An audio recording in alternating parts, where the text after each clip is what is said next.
Great. I'm here for baseball. I'm assuming.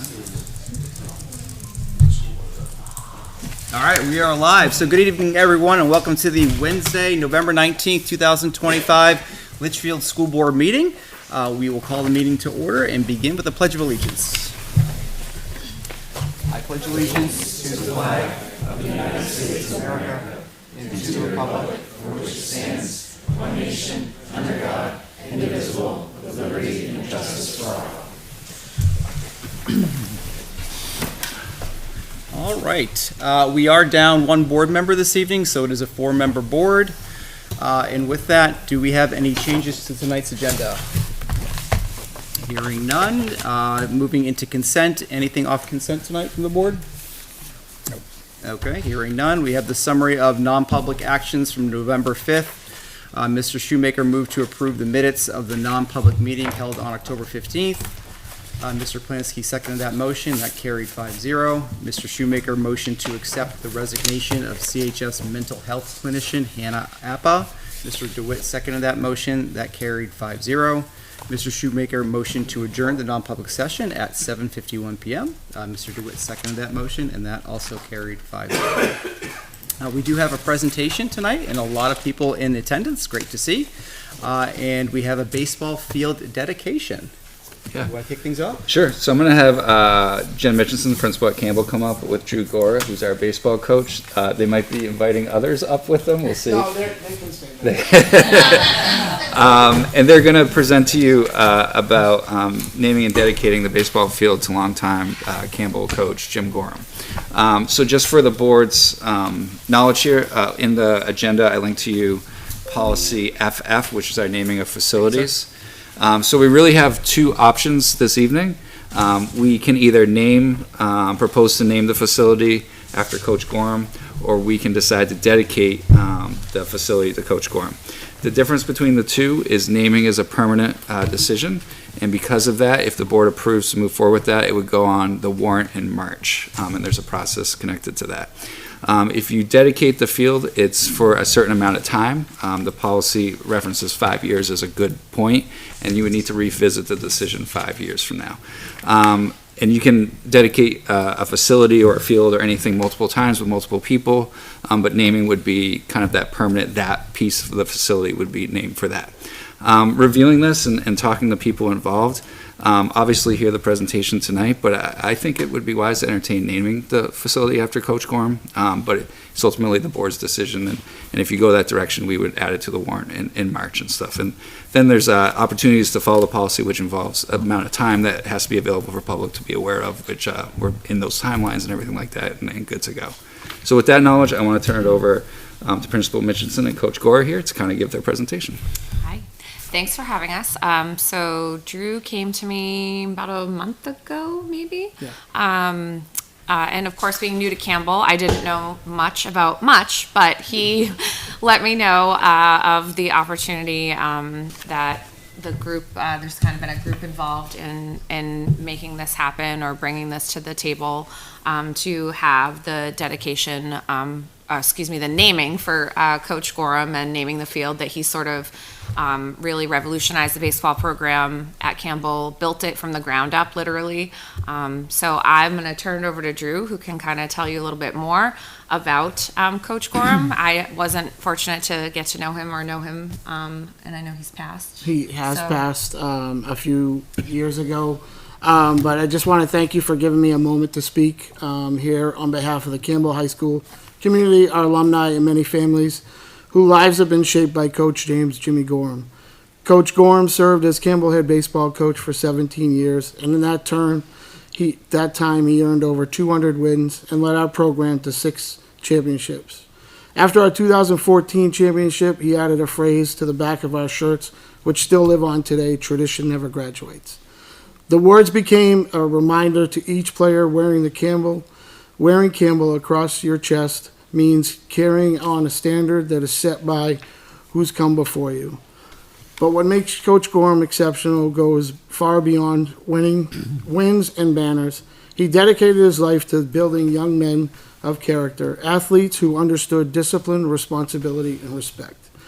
Coach Gorham lived out all of our core values every day, and he instilled them in every player who wore the Cougar uniform. His influence continues to be felt not just in success of our program, but in the lives of our students and families he touched. On a personal note, Coach Gorham was my mentor, someone who he invested countless hours in guiding me as coach. He became part of our family, and he was a major reason I stand here today as Campbell's head varsity coach.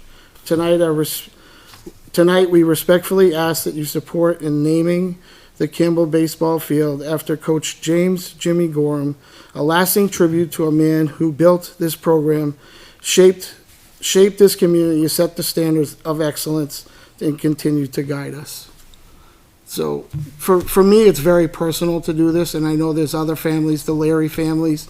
Samantha Smith actually reached out to Tony, our athletic director, a year and a half ago, and this is something that I've been trying to get to do with 2018 when he left, but then he passed, and some things got kind of stretched out. So he's very important to this community, and I still instill those beliefs that he had, and I can't, I think about him all the time, so I appreciate all the time I that wish you I had an had. opportunity to meet him. What's that? I wish I had an opportunity to meet Yeah, him. he was a great guy, and I'll tell you, this is a guy that would talk hours about baseball and a simple phone call on a Sunday. He's, I hate to bother you, and we would just talk everything, and it would be from just, talking about the Red Sox and whatever, and then, helping with my kids, when they're growing up, and my oldest is 14 now, and he was a baby when I first started coaching with Jimmy, and he loves baseball, and we really want this for Jimmy. I think he deserves it. So I knew Jimmy. My son played for Jimmy for a couple of years. Jimmy is a South Boston kid like me, and we had that bond right off the bat. So I certainly would be happy to make a motion to name the field for James Jimmy Gorham. Okay, we have a motion. I will second. Additional discussion? Would there be some type of, there's obviously a lot of people here, but some type of dedication ceremony or some event that we Yeah. could plan for the spring that could maybe, Yeah, I think that's what we're hoping to do as long as this, proceeds in a positive direction. Is obviously baseball's a spring sport. Try to align that with the start of the baseball season when we have our first couple home games. Do some sort of presentation, celebration to make it official in that capacity. do we have any other sports fields that are named after any other coaches that you're aware of? Not that I'm aware of. The No. auditorium is named. The auditorium. Auditorium is named Yeah. after the Auditorium former is the music first, director. Yeah. So this motion would result in this going to a warrant article. Correct. So we have to have at least 3 months of an opportunity for the public to comment on this. So we're in that window by doing it here in November, taking us to March. We're about 4 months out. So the community could come and comment at school board meeting or even at deliberative down the road and stuff because it's a warrant article. But according to policy, you have to have that length of time to allow the community to voice their input once the school board has decided to kind of move it forward in that direction. I would think by the people here tonight that it's going to be supported by the community. So probably maybe hopefully here to continue to hear positive comments about coach as it kind of goes. If it was the board's, we do presentations about warrant articles at deliberative, we would probably want to do something connected to this warrant article at that. Maybe invite some of these folks to share, some memories and why this is important. And then it's left as a warrant article for the community to ultimately decide, so. Did we do something for Coach K on the basketball court? Is it gym named after him? Don't believe so. I don't If it think is, so. there's no I could be plaque or wrong, but I've naming. never seen anything in my time, but I've never actually Seems to ring a bell. hunted it down either, so. Maybe But I can that was follow a up. dedication. Maybe. Versus the naming. Right, could have been. Well, I fully support this. Yeah, all right. I think it's fantastic. We'll call a vote. All those in favor, please signify by saying aye. Aye. Opposed? Abstained? 4-0. Awesome. Thank you very much. Thank you so you. much. Yes. Have a great night. Good luck this spring, boys.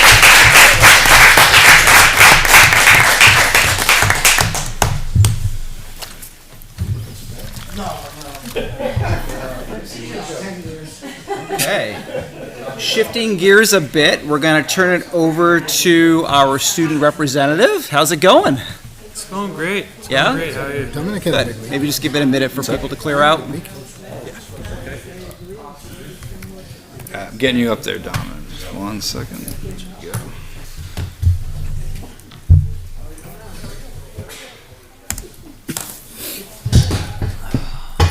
Excited to hear about Waterville. Oh, it was a blast. Yeah? So basically, what's going on in fall sports right now? The soccer team took home the Division II state championship against Conval. So yay, we won 2 state champs.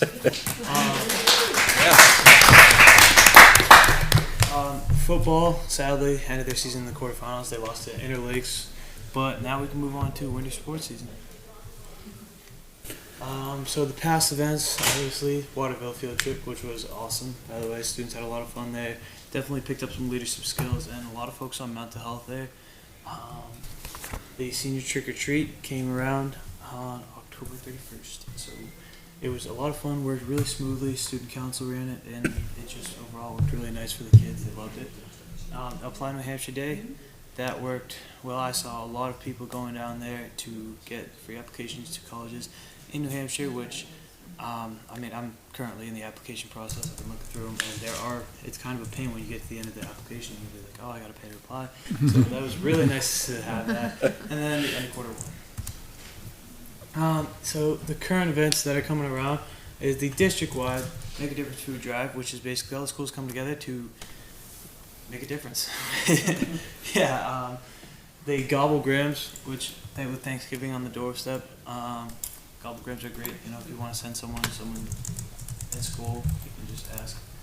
It will be done. The NHS inductions, which is National Honor Society, for those who don't know. So the kids who are really excelling in those courses, they can be inducted into the National Honor Society. The CHS PTO Fall Pie Sale, which I don't know if you guys have heard anything about that, but it's basically we sell pies. It's a fundraiser, and the pickup is November 24th, 5 to 7. The Student Council Food Drive, which goes along with the Make a Difference Food Drive, just basically helping families in need get the food and resources that they need. The future events coming up, which is the Spirit of Litchfield Holiday event. The Winter Stu-Co Conference coming up. That's also a focus on leadership here at the school.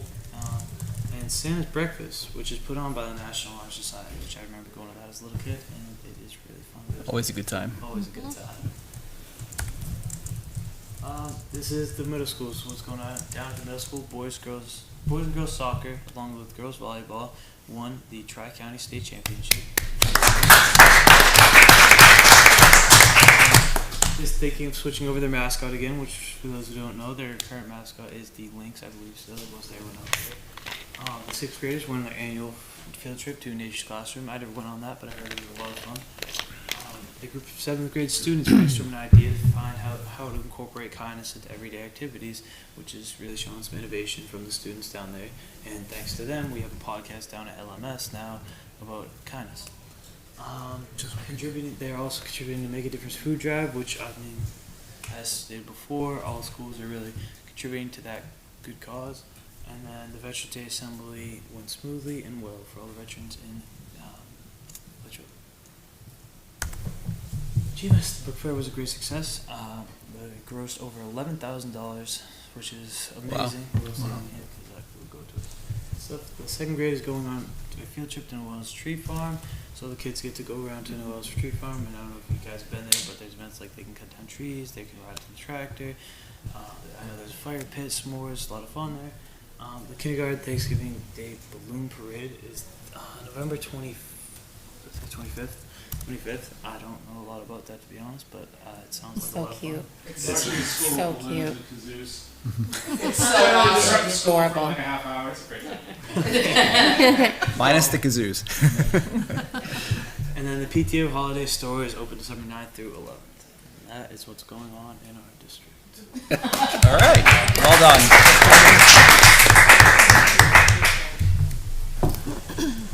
Excellent. Well, thank you for that update. Yeah, of course. Any questions for Dom?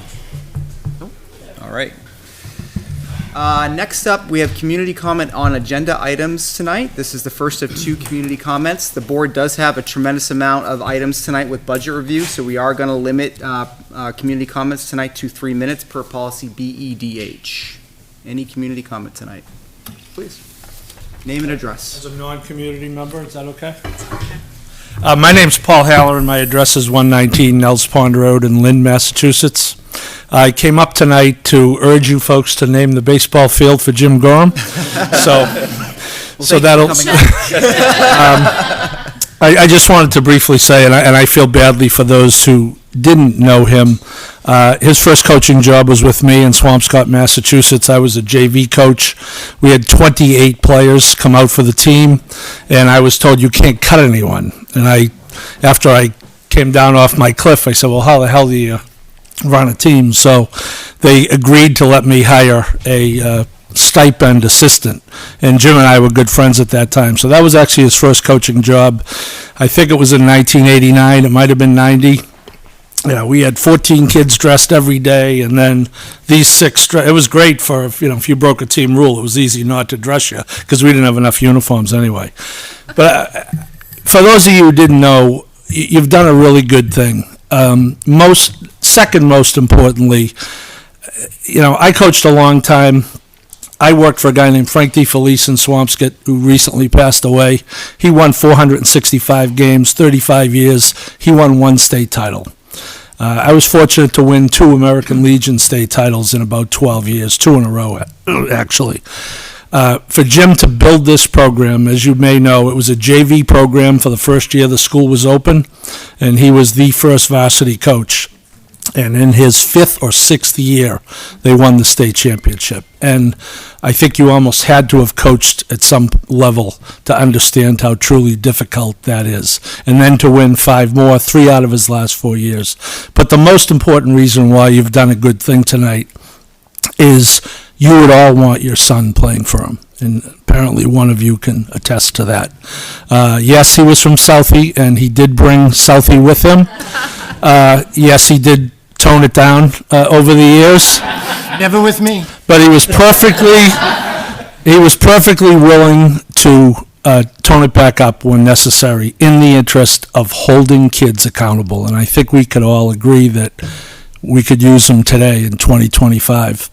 I think accountability is, I'm afraid, waned a little bit. And you do have to change with the times, and he did.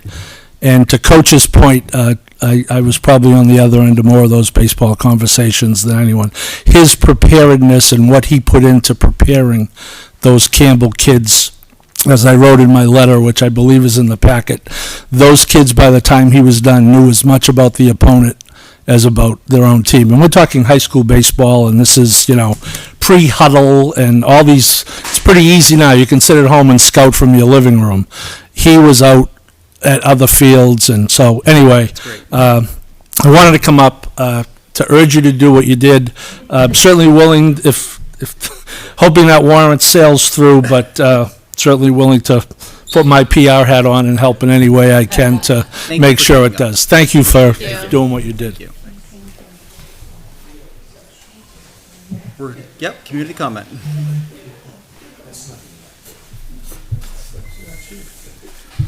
Good evening. Yeah, Good evening. Hi. Jan and Mike Zablocki. Jan and Mike Zablocki. We used to live at 6 McQuestion, We and we just recently moved to Florida. We flew up today just for flew up this. today to convince you because we're Jimmy's family. Yep. And I wanted to tell you that Jimmy lost his mother when he was a freshman in high school. He lost his dad shortly after high school, so we became Jimmy's family. And the thing I wanted to tell you is we're his family except for during baseball season. During baseball season, we didn't see him because he was totally and completely devoted to his baseball family. And he called those boys his kids. And they were his. He lived and breathed Campbell baseball during baseball season. And I used to see him he was always at our house except for during baseball season. He really and truly loved those kids, and he was totally devoted to them. And that was made crystal clear to me at Jimmy's memorial service, because I can't tell you how many kids and parents showed up to that memorial service. And they told me stories that you wouldn't believe, how many parents and kids, how many lessons Jimmy taught those kids away from the field. I know you all know his accolades for how many championships he won and what a great coach he was. But Jimmy was Jimmy was my best friend for 50 years, and he really taught those kids a lot off the field too, not just on the field. And I wanted you to know a little bit about Jimmy, the man, just not the coach. That's amazing. Thank you. Yeah, Jim and I grew up together in Southie. Played street hockey, went to high school together at the same high school, played high school ball together. Won a city championship, a couple of things, but he was totally devoted. But like Jim was saying, more important, he developed young boys into men.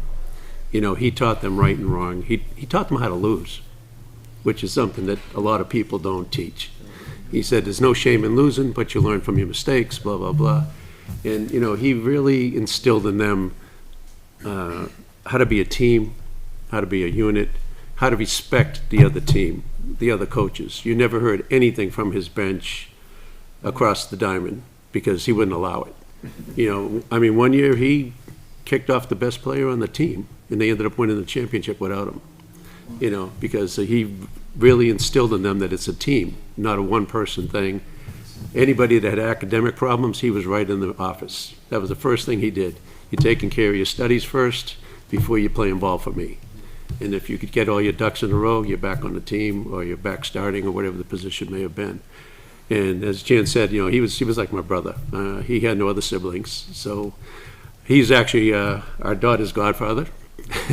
And like Jan said, you know, he was a member of the family, and a lot of the kids in this town actually called him Uncle Jimmy, even though not related. Same thing with my kids, not blood related, but they called him Uncle Jimmy. I hope he's smiling down at the moment, right?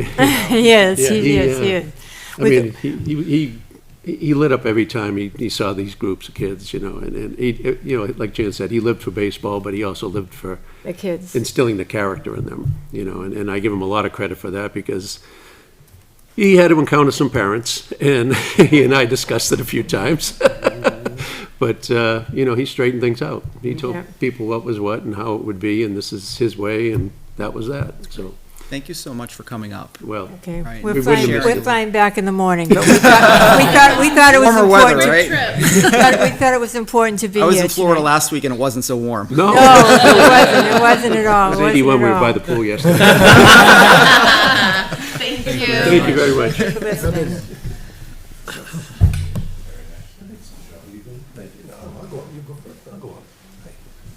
Hey, everybody. I'm not here as a selectman. Okay. This is strictly baseball. I met Jimmy in... Name and address, sir. Oh, I'm sorry. Bob Leary, 172 Charles Bancroft. I met Jim when, actually, our kids were in Little League. Zablocki and my son grew up together, and daughter played ball together. I met Jim in 1999 when we were playing Little League tournament. And then I went to the middle school and I coached 2001, 2002, and I would always see Jimmy there. And accountability was always huge with him. He would always talk about this stuff. And I remember one of my games, a player let a ball go through his legs in the outfield and he walked after it. I pulled him off right on the spot on the field, and he started laughing. I could hear him laughing on the hill. He said, that will help this team out, and it did. And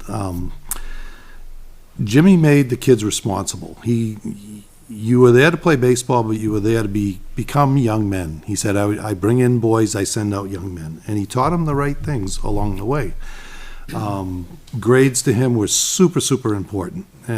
My son, as a junior, was having a heck of a year, and his midterms were not so hot.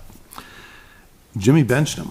He benched him for 2 games. We lost 2 games. Put us in the last spot for the playoffs. We almost missed it, but he learned his lesson. He never let his grades slide. And the player of the year that he dismissed from the team was a disruption. He wasn't going to have disruptions. He made the kids responsible. this is something that you guys have done that is really good for this town. We coached Peter's kid, you know, I coached with Jimmy after middle school for about, close to 10 years, I think now. I left right before Coach Gore came in. He made the kids responsible. He made them do the right thing. It was always do the right thing. Mike was talking about strategy and Paul. And I remember our first title in '06, where it rained for like a week straight. We couldn't get a game in. We were in the gym at Campbell every day, and we were playing this team, Messinic, who was, their coach was probably the only coach I ever saw in high school baseball that was on Jimmy's parallel, Kevin Rhines. And we worked on these two plays all week long. One was a pickoff play, and the other one was what to do in the case of a squeeze. And sure enough, in that Messinic game, both of those plays came to fruition. They had first and third, they had one out. Sean Moreau, who was here, I don't know if he's still here or not, he was our pitcher, but the pickoff play, Jimmy called it on the exact same pitch that he was going to pull off this double steal thing, and he caught him dead. And I could see the coach over there shaking his head, like, how the hell did he know this? And the other one was on they had a runner at third, and we were up by a run, and it was a 3-0 count on their hitter. He decides he's going to call a squeeze. Jimmy somehow knew he was going to call a squeeze, called a pitch out. And I heard the coach, we're walking back, we walked past him, and he goes, who the hell calls a pitch out on 3-0? Jimmy just laughed. I go, he does. Again, I can't, if there's anything I can do to help this process along the way, I'm offering my services. The guy meant a lot to me. It was sad that he passed when he did. He still had a lot of life to live, but I think what will help for all is, come speak at deliberative, right? Absolutely. When we're presenting these warrant articles, and this particular warrant article to the I'll be town, there. right? That's what you know we I'll need. be there. You have to be there. Now you didn't have to throw that in, Heidi. All right, thank you guys again. Thank you very much. Appreciate it.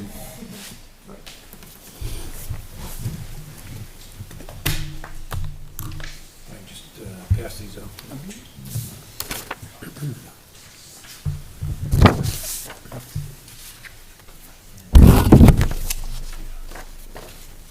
Handouts. Yeah, just. Thank you. I'm not sure if we want one.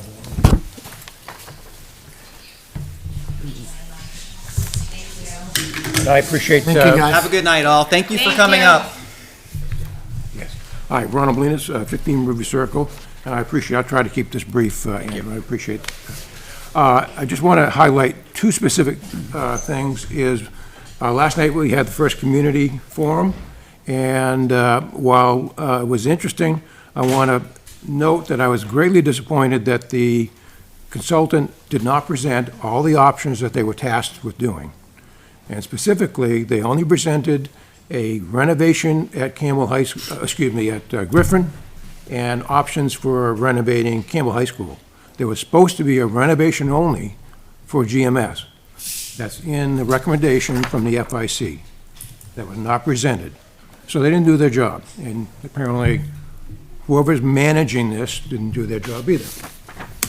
The other thing I want to talk about is last night I brought up the issue of the opportunity to use LMS for moving a grade up, specifically fourth grade. And I noted last night that the design capacity for LMS is 550 students. This document, you can see, that came out of 2024, that was put together by the Litchfield Building Committee, highlights that the capacity of Litchfield Middle School is 550. And as you know, we've added 2 classrooms, so that's an additional 50 students. So the capacity of LMS is 550, student-wise. This particular document that you provided to me highlights that, on average, there's 9 to 10 classes or teaching spaces that are not used each period every day. To move a fourth grade up there, all you need is 4 to 5 classes. There is open space in LMS to do that. I understand, according to superintendent's comments last night, that that's all taken up by teachers, either by meetings or them sitting there planning.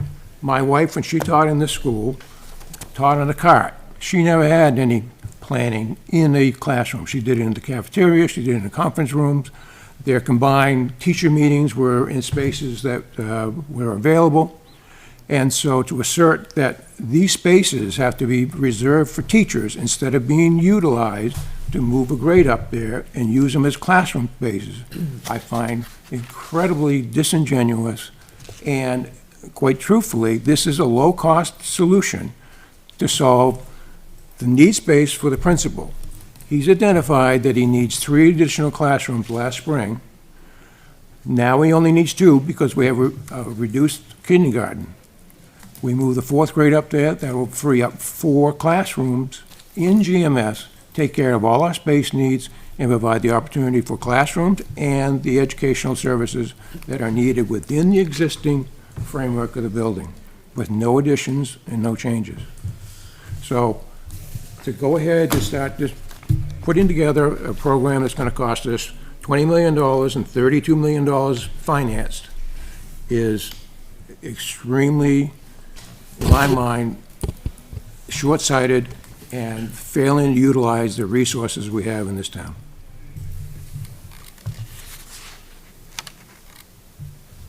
Thank you. Anybody want to comment? We are going to be talking about this later in the agenda. I find it interesting. Mr. Connell had plenty to say to me last night, but he won't say it in public. I'm pretty sure I spoke pretty loudly in public last night. Yeah, but it wasn't recorded. The meeting wasn't recorded. What's that? The meeting wasn't recorded. I know, and that's the problem. Would you like to repeat it? Because we have no problem repeating By it. all means. I mean, we might as well just address the fact that the problem is that you come in with data that is either half true or you just artificially make up numbers and then continue to project those out loudly, even when you're presented with information that counters that.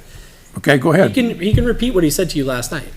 Let's take the middle school schedule, for example. First of all, our teachers are teaching full schedules. You've been here multiple times trying to claim that our middle school teachers are not teaching full schedules. That's a lie. They teach 5 classes. Every day, they teach 5 classes. So when you come up here and you say they teach 4, that is a lie. We've provided this information with their class sizes, their class enrollments, where they're scheduled, the master schedule, the bell schedule, every combination we can do, we have provided for you this. On that particular point, I will agree that the information that you just provided last weekend. And last spring and No, every other time no, you've you- requested no, you this. know, you- Yes, we can go back. People at home, write to know this all you want. Every Fine. single email I've sent, it includes all the information you need. It Why did. are we hiding? What do you Well, think we are hiding? This is just baffling to me that you think we're running a middle school with teachers not teaching full-time. All right, if you want to talk about that, do they teach a supervisory period as well? All their classes are Let's keep this supervising focused kids. on the building, right? We've addressed the point. You saying there's 8 empty classrooms. We need to have a fundamental understanding about school classrooms. You can't just teach any class in any classroom. For example, a fax classroom, a cooking classroom, which is primarily made of ovens. You cannot just run a math class in a fax class. So when fax is not running, more likely than not, we're not putting a different academic class in there. And more likely than not, the teacher's in there doing their prep. In a math classroom, when math is not being taught, our math teachers at the middle school meet at least once a week in their whole entire department and at least once a week by their grade level. Those are multiple meetings a week they're having in those classrooms. So that space is being utilized. I'm sorry your wife taught on a cart. That's not appropriate. Like, I don't know what to tell you. Teachers shouldn't teach on carts. Like, we should be doing everything in our power not to do that. We are not under-enrolled in the middle school. I would think when you just spent as a town $10 million on this project, you may have taken the time to check that out. And the enrollment hasn't changed at that size. People seems to be full every day when I walk in it. Seems to be full every day when we have people come in and walk around schools, when we do career days, when we do all these other days. The buildings are full. I don't know what to tell you.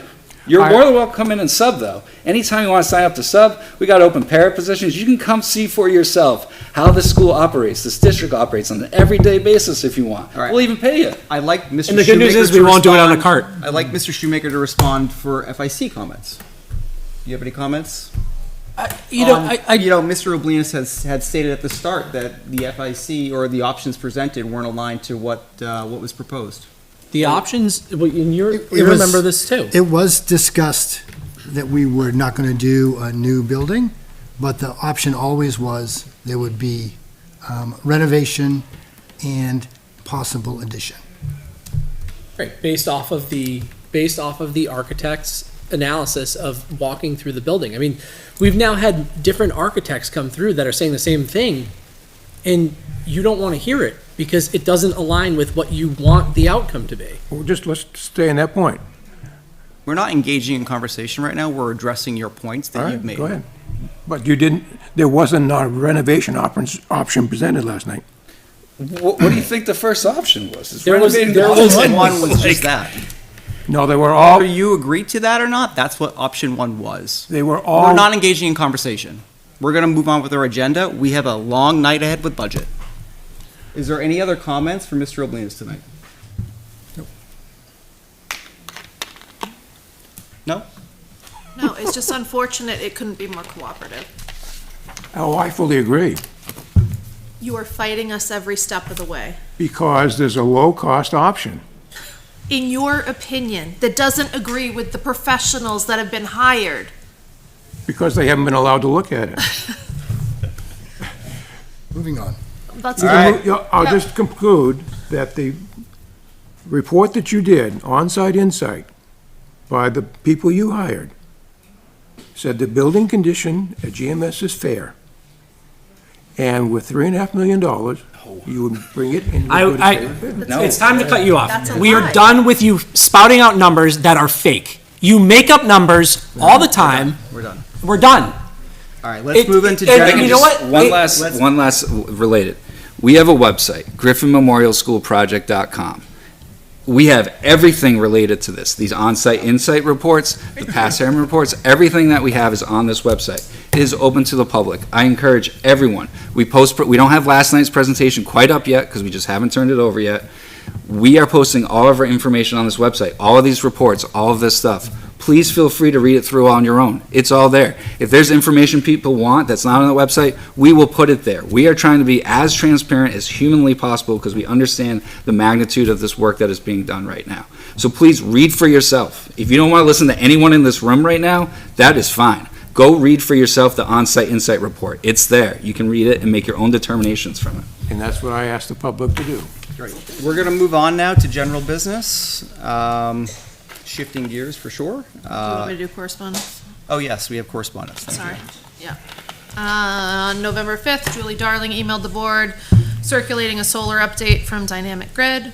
On November 6th, Brooke Roman, a student, copied the board, circulating her senior trick-or-treat reflection on an activity done at CHS. On November 6th, Jan Sullivan emailed the board the November 5th public, the draft November 5th public and non-public minutes. On November 7th, Jan Sullivan emailed the board circulating the draft November 6th minutes from the first joint session with the school board and budget committee to review the 26-27 proposed budget. On November 7th, Mr. Cutter emailed the board, replying to an invitation from the rec committee to attend one of their meetings so we can discuss field usage for the schools, and there was a response by the superintendent. On November 7th, Ann Inamorati circulated the credit card manifest. On November 7th, Ron Oblinus emailed the board and the town advising of a scheduling conflict between the GMS forum that was last night and a CIP meeting and requesting that one be rescheduled. There were responses from Mr. Cutter, Mr. Oblinus, and Kim Kleiner. On November 7th, Jeffrey Larson emailed the board asking if the district intends to offer preschool and pre-K in 26-27, and Mr. Cutter responded to that email. On November 7th, Mr. Cutter texted the board advising that the November 11th budget session was being moved to November 12th, and there were responses from the superintendent, Mr. Cutter, and Mr. Polanski. On November 7th, Mr. Cutter also emailed the board advising of the rescheduling of the second joint budget committee and school board meeting to move it off of Veterans Day, and the decision to move it to the November 12th. On November 8th, Ron Oblinus emailed the board requesting the clock schedule for each school, and there was a response from Mr. Cutter. On November 9th, Ron Oblinus emailed the board requesting confirmation that every single teacher in the district is teaching 5 periods plus a supervisory period. Again, there were responses from Mr. Cutter and Mr. Oblinus. On November 13th, Jan Sullivan emailed the board circulating the draft November 12th minutes from the second joint session between the school board and the budget committee to review the budget. On November 13th, Holly Falzone emailed the board and budget committee circulating health insurance rates for 26 and 27. On November 13th, Julie Darling emailed the board and the budget committee advising of a few updates in the budget committee folder, which included an updated slideshow and the health insurance rates. On November 13th, Mr. Oblinus emailed the board requesting the individual CTE schedule for every student, transportation's arrangements for each student, times in the buildings and times of out of the building for each CTE student, and a list of every student with late arrivals, early dismissals, and intraday arrivals and dismissals. There was a response from Mr. Cutter and Mr. Oblinus. On November 14th, Ann Inamorati circulated the accounts payable manifest, which included live checks and EFT. On November 14th, Renee Burgess emailed the board circulating the draft November 19th school board agenda. On November 14th, Jen Grantham emailed the board circulating the next edition of the Lynx Cast, and there was a response from Mr. Cutter. On November 17th, Dan DeWitt text messaged the board advising that he will not be attending last night's GMS forum and tonight's school board meeting due to personal reasons. On November 19th, Ann Inamorati circulated the accounts payable manifest. On November 19th, Mr. Cutter emailed the board circulating his list of proposed reductions from the budget for tonight's meeting. On November 19th, Brooke Roman, a student, sent an email copying the board with a summary of the Student Council Waterville Valley Conference. And that, to my knowledge, brings us up to date. Wow. It was a busy couple of weeks. It was, thank you. All right, turning it over to the superintendent, and we'll get into the budget. Yep, so we're going to talk budget. I actually don't really have many general updates because we were able to get in the health insurance rate prior to the budget committee last week. Ended up being 18.6% increase. So we accounted that and updated the budget documents accordingly for that. So that's it for kind of general updates. I thought maybe we wouldn't have it last week when we met, but we did, so that's been updated. Follow up on the questions. I know, Mr. Cutter, you had a bunch of questions, and we can jump into those, or we can go through the sections, however you want to best kind of proceed and kind of address the questions as they come up. So I circulated the link to the school district budget questions, so the board has that. Do you want to go through the questions individually? You can use your sheet as opposed to going through each chapter, right, because they're not, Okay. it'd be quicker. Sure. So the first question, actually the first few questions were regarding specifically electric and fuel across the district. Question one was regarding CHS propane and usage. Ultimately, the amount for CHS propane I felt was over budgeted. After review with the superintendent agreed that to reduce that line by $5,000. So I'm prepared to make a motion to reduce CHS propane by $5,000. Second. Motion by myself, second by Mr. Shoemaker. Additional discussion? All those in favor, please say aye. Aye. Opposed? Abstained? That carries 4-0. I see Mr. Mitchell's hand up.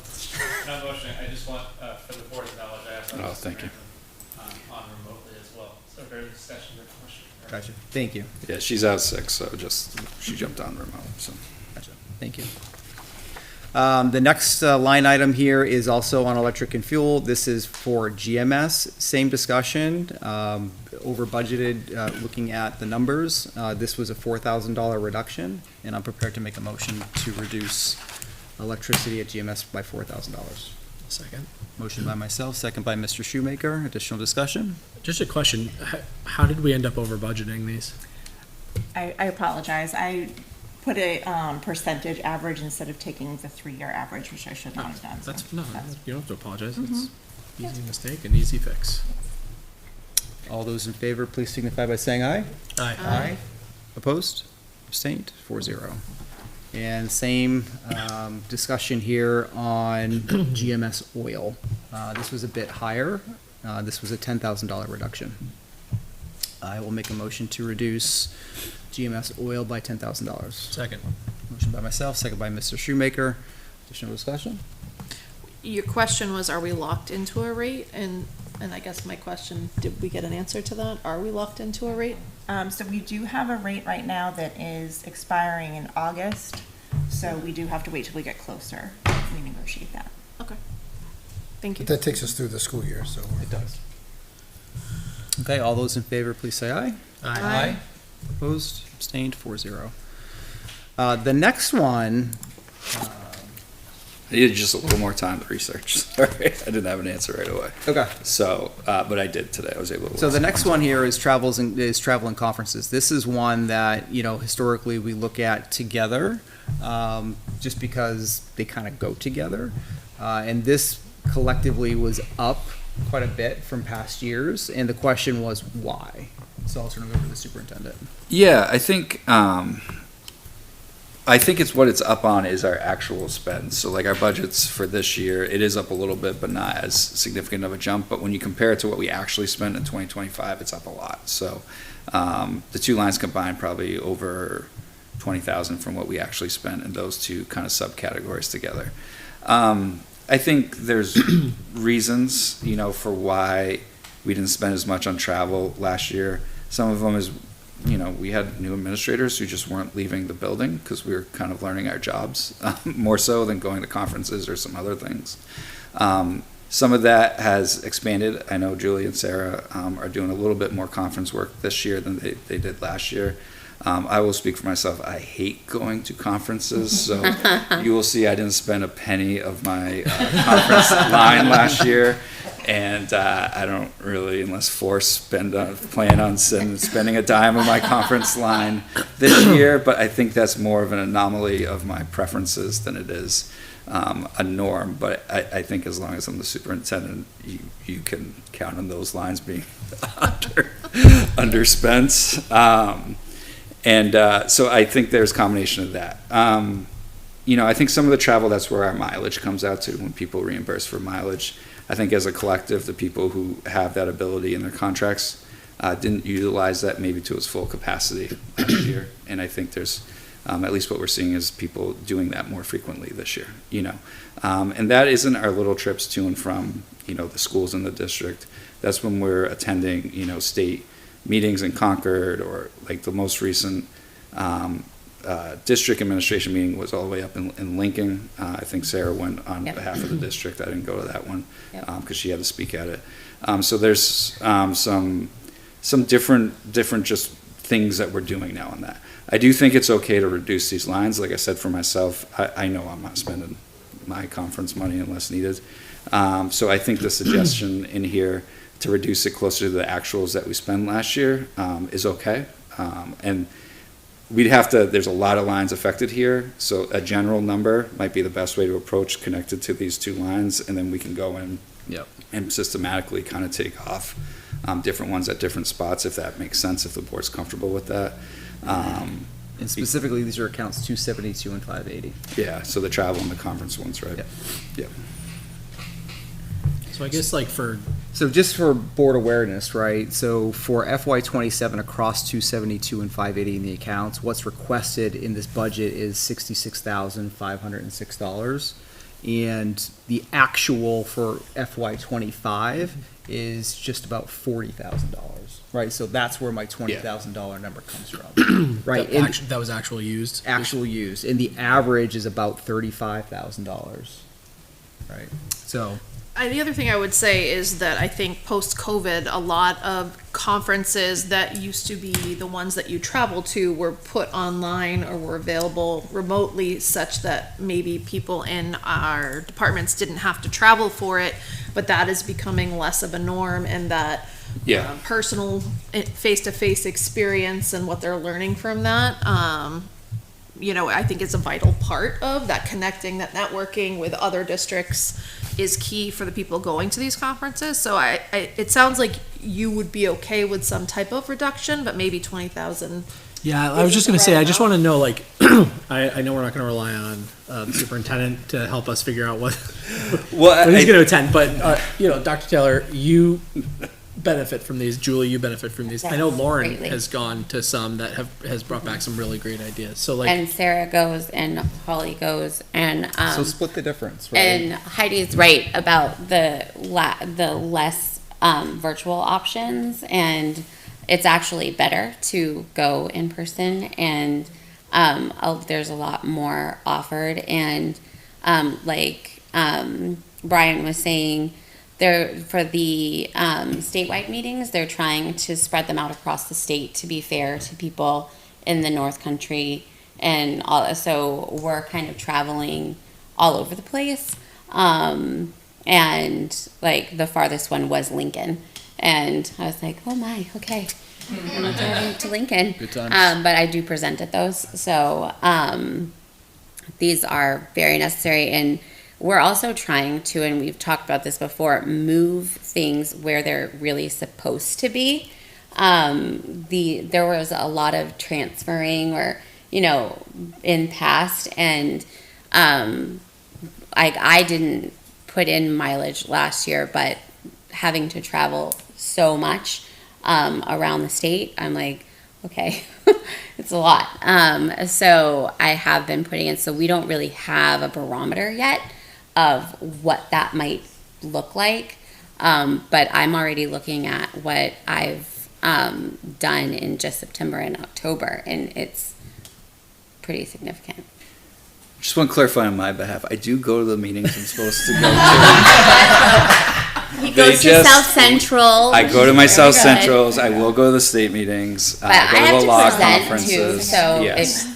you're not I seeking out presented extra. them, so it makes sense. to I'm me. not like a good example. Listen, like, you do a great job. We don't care about you going to the. But we do, just to like reference, we get like a season pass as part of this, to be part of the association. So we have 2 tickets, 2 season passes, and that allows us to save costs here, right? Because, we can spread that out. They've allowed us now to spread that out among our administrative team. So instead of, if Sarah and Julie want to go, like they went to the June conference last year, right? Because the 2 of them wanted to go. And I was like, fine by me. That one's so- not covered by a season ticket. Yeah, and that's my point though. It's covered by season ticket, where if I had wanted to go and the 2 of them wanted to go as well, we'd have to pay for that. So there's I do go to what I'm supposed to. I'm going to a So regional meeting I just Friday. want to make sure that we pick a number that's going to allow Let's them do to. this. I'll make a motion to reduce travel and conferences by $10,000. Second for discussion. Right. For further discussion. Motion by myself, second by Mr. Shoemaker for discussion. Right. So I guess I just want to know, like, I'm not looking line by line, to be honest with you. So like, do you guys feel like that's going to still allow you to hit the things that are going to make a difference? Because we're trying to make some big leaps in terms of, moving this district along, and I want to make sure we Yeah, can I still think do that that's fair. And again, like I said, I think after this year, we're gonna have a better idea on what the actual price points would be for those lines. Right.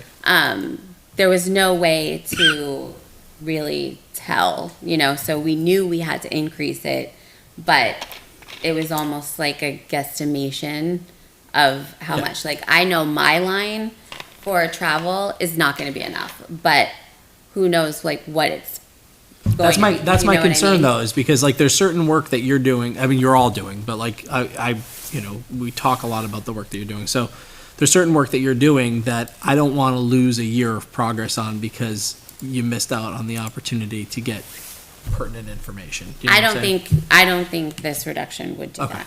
All right, I really that's all I don't. need. Anyone out there that's All feeling- my conferences are paid for by Essen and New Hampshire, not the district, so, because I'm the president. So, for the next 2 years, we'll talk in a couple years' time. All right. Call the vote. All those in favor, please say aye. Aye. Opposed, abstained, that's 4-0. All right, next up, game officials. So really same conversation, game officials in line for FY26 budget in our default. It's a large increase over years past. In speaking with the superintendent, this is one that we felt was an area that we could reduce by $10,000. Yeah, I just want to note that in the best case scenario that we qualify for a lot of championships next year, we may have to transfer a little money. I think well, we'll see how the winter goes. We had a successful fall. Sometimes it balances itself out in the different seasons. But just like that is one of the trickier lines to project because those officials for the playoffs are more expensive than typically. So if we have a lot of teams that get far, we have to cover some of the costs, especially if we're the home team associated with it. So Rates are set by Rates are set by NHIAA, they're not yeah. set by us. Yeah, yeah. So by making this reduction, we're not betting against our teams. We are not. We should be okay. But Let's just be clear. and it would be a good problem to have if we had to transfer a little money. We're gonna be okay. Okay. So. All right, I'll make a motion to reduce the game officials by $10,000. Second. Motion by myself, second by Mr. Shoemaker. Additional discussion? All those in favor, please say aye. Aye. Opposed? Abstained? Carries 4-0. All right, everyone's favorite subject, transportation. So transportation was kind of a big number. In speaking with the superintendent, this is one I was thinking was well over budgeted. I'll turn it over to the superintendent. Yeah, I think we were focusing on special education transportation, not necessarily the regular ed transportation. Right, because that's contractual. Yeah. So this is one of the trickier things, and Sarah, jump in at any point. We try to do our best anticipating out-of-district transportation costs, and they can just range wildly, right? And just in the short time that we've been here, we've seen kids that had transportation and then opted for a different route that didn't cost us any money in transportation and shift to more expensive and less so, and it is kind of a moving target.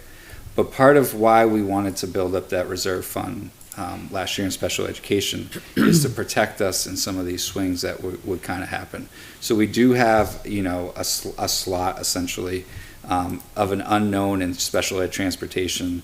The student exists, but the transportation at this point is unknown, and we really don't have any idea what that transportation is going to be next year. And that's not a good, bad thing, just we're going to see how the kid's year progresses. There's a chance it progresses positively. We'll still have an educational cost for this student next year, but we could have no or limited transportation costs connected to them. Or if it's maybe not as successful as a year, then we could still have a significant transportation cost into that. But that was the power of the reserve funds, right? And it's why it was important for us to kind of follow through on that.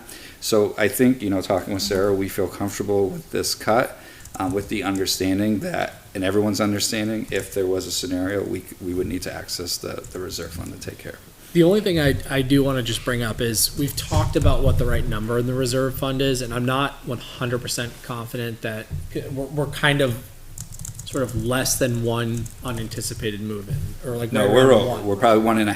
1.5. Yep. Okay. Yep.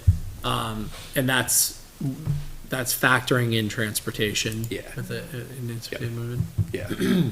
And that's the most expensive type of move-in, right? Like we could have move-ins that come that are not at that level. Do we have a feel for what we think?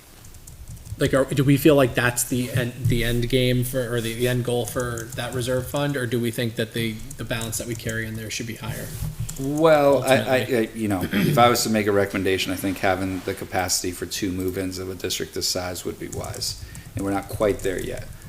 But we're healthy, so we have warrant article discussion here a little bit later. Yeah. I would say there's other needs for us in terms of a warrant article than necessarily put in an extra 50,000 in that account. We can discuss it, but if we were like to layer priorities there, because we put a healthy amount in next year and we have that kind of 1.5 threshold right there, I feel okay about it all. I guess that my only concern is if we're not able to put more into that account this year because of warrant articles, is this too substantial of a cut? You don't know, right? But I think we're willing to take that risk. Okay. The transportation is literally a daily cost, right? Like if a kid's out sick for a week, we're not paying for transportation that week, right? So it can kind of fluctuate a little bit with that type of stuff. So we budget with the assumption that a student's going to attend every single day of school, right? But there is kind of that wiggle room there, Yep. It's not a ton, it's not $91,000 worth, but again, that's why you have a reserve fund to kind of help you with that. And like I said, there is a scenario where the student has a successful year. We have no reason to believe they're not going to have a successful year, but you never know. They are thus far. Could be very minimal costs associated the student when it comes to transportation next year. Okay. All right. If you guys are comfortable with it, I'm comfortable with it. All right, I'll make a motion to reduce special education transportation by $91,000. Second. Motion by myself, second by Mr. Shoemaker. Additional discussion? All those in favor, please say aye. Aye. Aye. Opposed? Abstained? That carries 4-0. All right, repairs and maintenance. This is jumping over to the middle school. And so there's a couple of items in there for replacing some doors and overhead doors. I felt this was a good opportunity to potentially use some end-of-year encumbrance if there's an opportunity to do so. That's something that we can just kind of earmark and keep track of, again, if there's an opportunity to do so. Are any of these items that are like needing to be replaced so urgently that we might not make it to end of year funds? No. So these are items, to give you some context, so as part of, the on-site insight reports, we developed that 20-year replacement plan. And some of these items here are the things recommended because they've been there, like it's a service door and a couple of interior hallway doors, and things like that, that are hitting that end of life expectancy, right? And as you map that out over the course of a long time and you're trying to balance stuff through different years. I don't think anything here is like an absolute, like it's Some of broken these are the right ones now. with the broken brackets. Well, that's some of those, right? Yeah, those type of things we can make do with it. It's not the end of the world, but we need to start that kind of repair. But this is, we talked about this in the FIC, like looking at the different ways to budget and to take care of those items and how there is some flexibility in moving things around as needs kind of come up with some of these. The bigger items like roof at CHS, like it's important we hit those marks, but like some of these smaller ones, show that we're documenting it in that plan and then figure out the best way to kind of approach it. So we showed it in the budget to show that we're following that plan, but we can certainly do different ways of taking care of it. So I actually don't agree with this one. I understand the sentiment of it, and I'm fully fine with using end-of-year funds if they are so available. But I think it's important for us to really put maintenance into our budget. I think it's important for us to sort of set that expectation and set that foundation that I take it Jen wants to have This is not tables or any of that stuff, if she's gonna jump in. So. But I think it's important to have this in the budget and not necessarily rely on end of the year funds. I would like to try to get us out of the habit of that and more planning. Actually, I do think that that's a valid point. So that's my thought. Jen, go ahead. So one of the doors that are required to repair are doors that are really past end of life. Dave and Joe have been wonderful at coming and trying to fix these. But even our rear lobby doors, because when kids are adults pushing them without realizing it's a locked lobby, they often go off kilter. So our secure lobby at times isn't secure and locked, which is kind of the antithesis of what we'd like to have happen. And our doors are at end of life in middle school use, including you see a giant ink mark across one of our doors at the exit. Right now, a student on Friday went out the door with vim and vigor as middle schoolers can often do, and the whole forearm was snapped. Just because of the age, the little piece was holding on, that was holding on by a thread, and their energy definitely took it down. Yeah. I'm fine with removing it, right? It's a good conversation to have. No, I think it's a good conversation. I agree with Heidi. I do think it's important that we start budgeting stuff in because, one thing that we are constantly accused of is not planning for maintenance. So, Mr. Plansky, what are your thoughts? I think if it's that severe, then we can remove it. I guess I would question the main entry door, which is not that old. How are we having damage there? Like the They're secure. going out with That's vigor, it. apparently. So the door she's referencing is broken. It's not one of these doors in here, if that makes sense. Like, we need to just repair that door because. I was going to say, you're not going to wait till the end of the year We're not to gonna fix repair the front door. No. And it is a worn out door. I don't want to dispute anything that Jen said, but that was an overzealous student leaving at the end of the day. Very excited to leave. Bigger 8th grader, door went. So, it happens.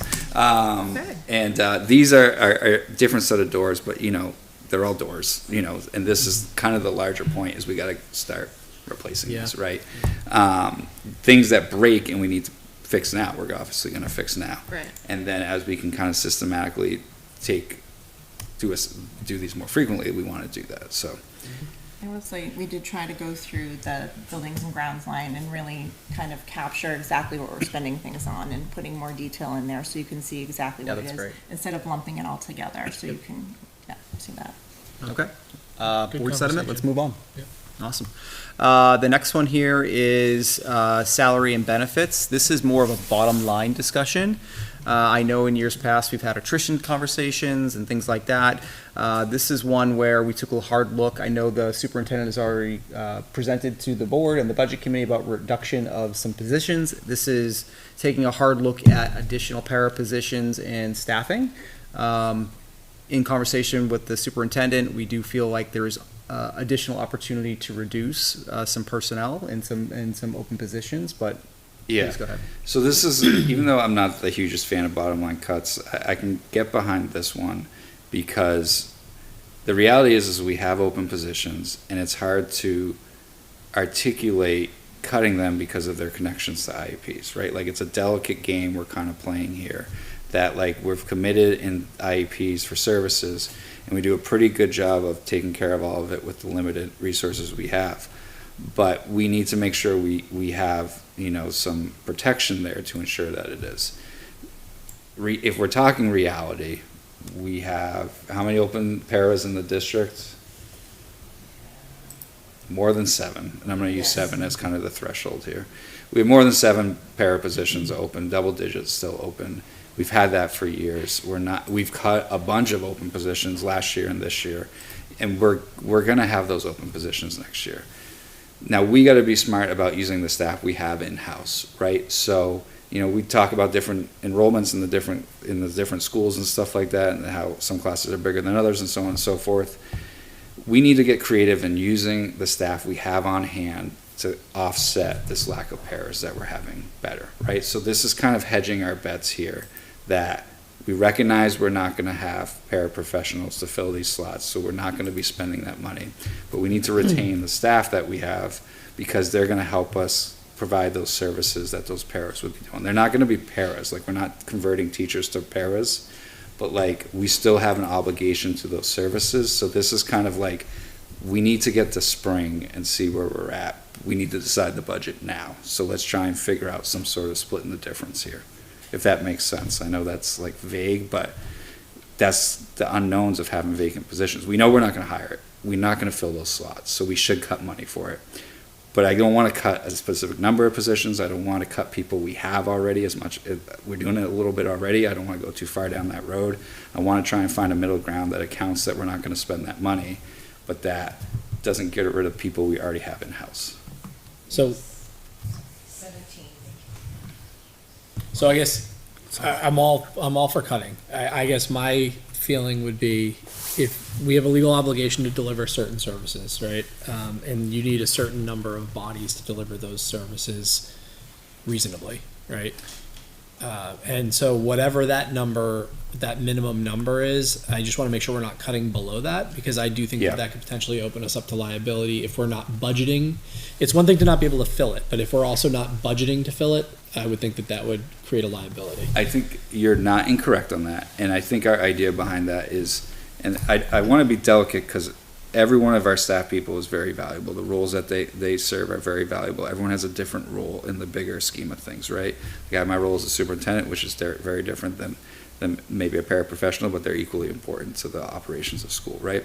So I want to be careful in saying that like a professional teacher who has a skill set because they're trained and they're certified might be able to provide support in a different way that allows us to cover more IEPs than maybe just a singular para would be, right? That doesn't minimize the role of the para, right?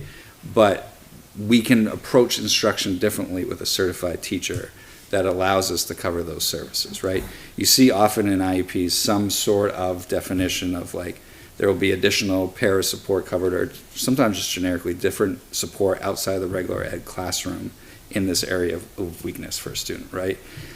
we could do different ways of instructing that. Like you can have breakout, using math as an example, you can have breakout math periods where you take a kid during a wind block or some other time and provide those additional services in a small group setting with a professional teacher that knocks off a bunch of different IEPs. And it's a different approach than just having a para working in a student's like academic center one-on-one with And the it student. meets the language of the IEP, We're gonna have to rewrite some IEPs to like cover that. but you're able to rewrite the IEPs. Parents agree, right? Like, and we have to explain this process to them, and we've had success so far for the most part with parents as we've kind of walked them through.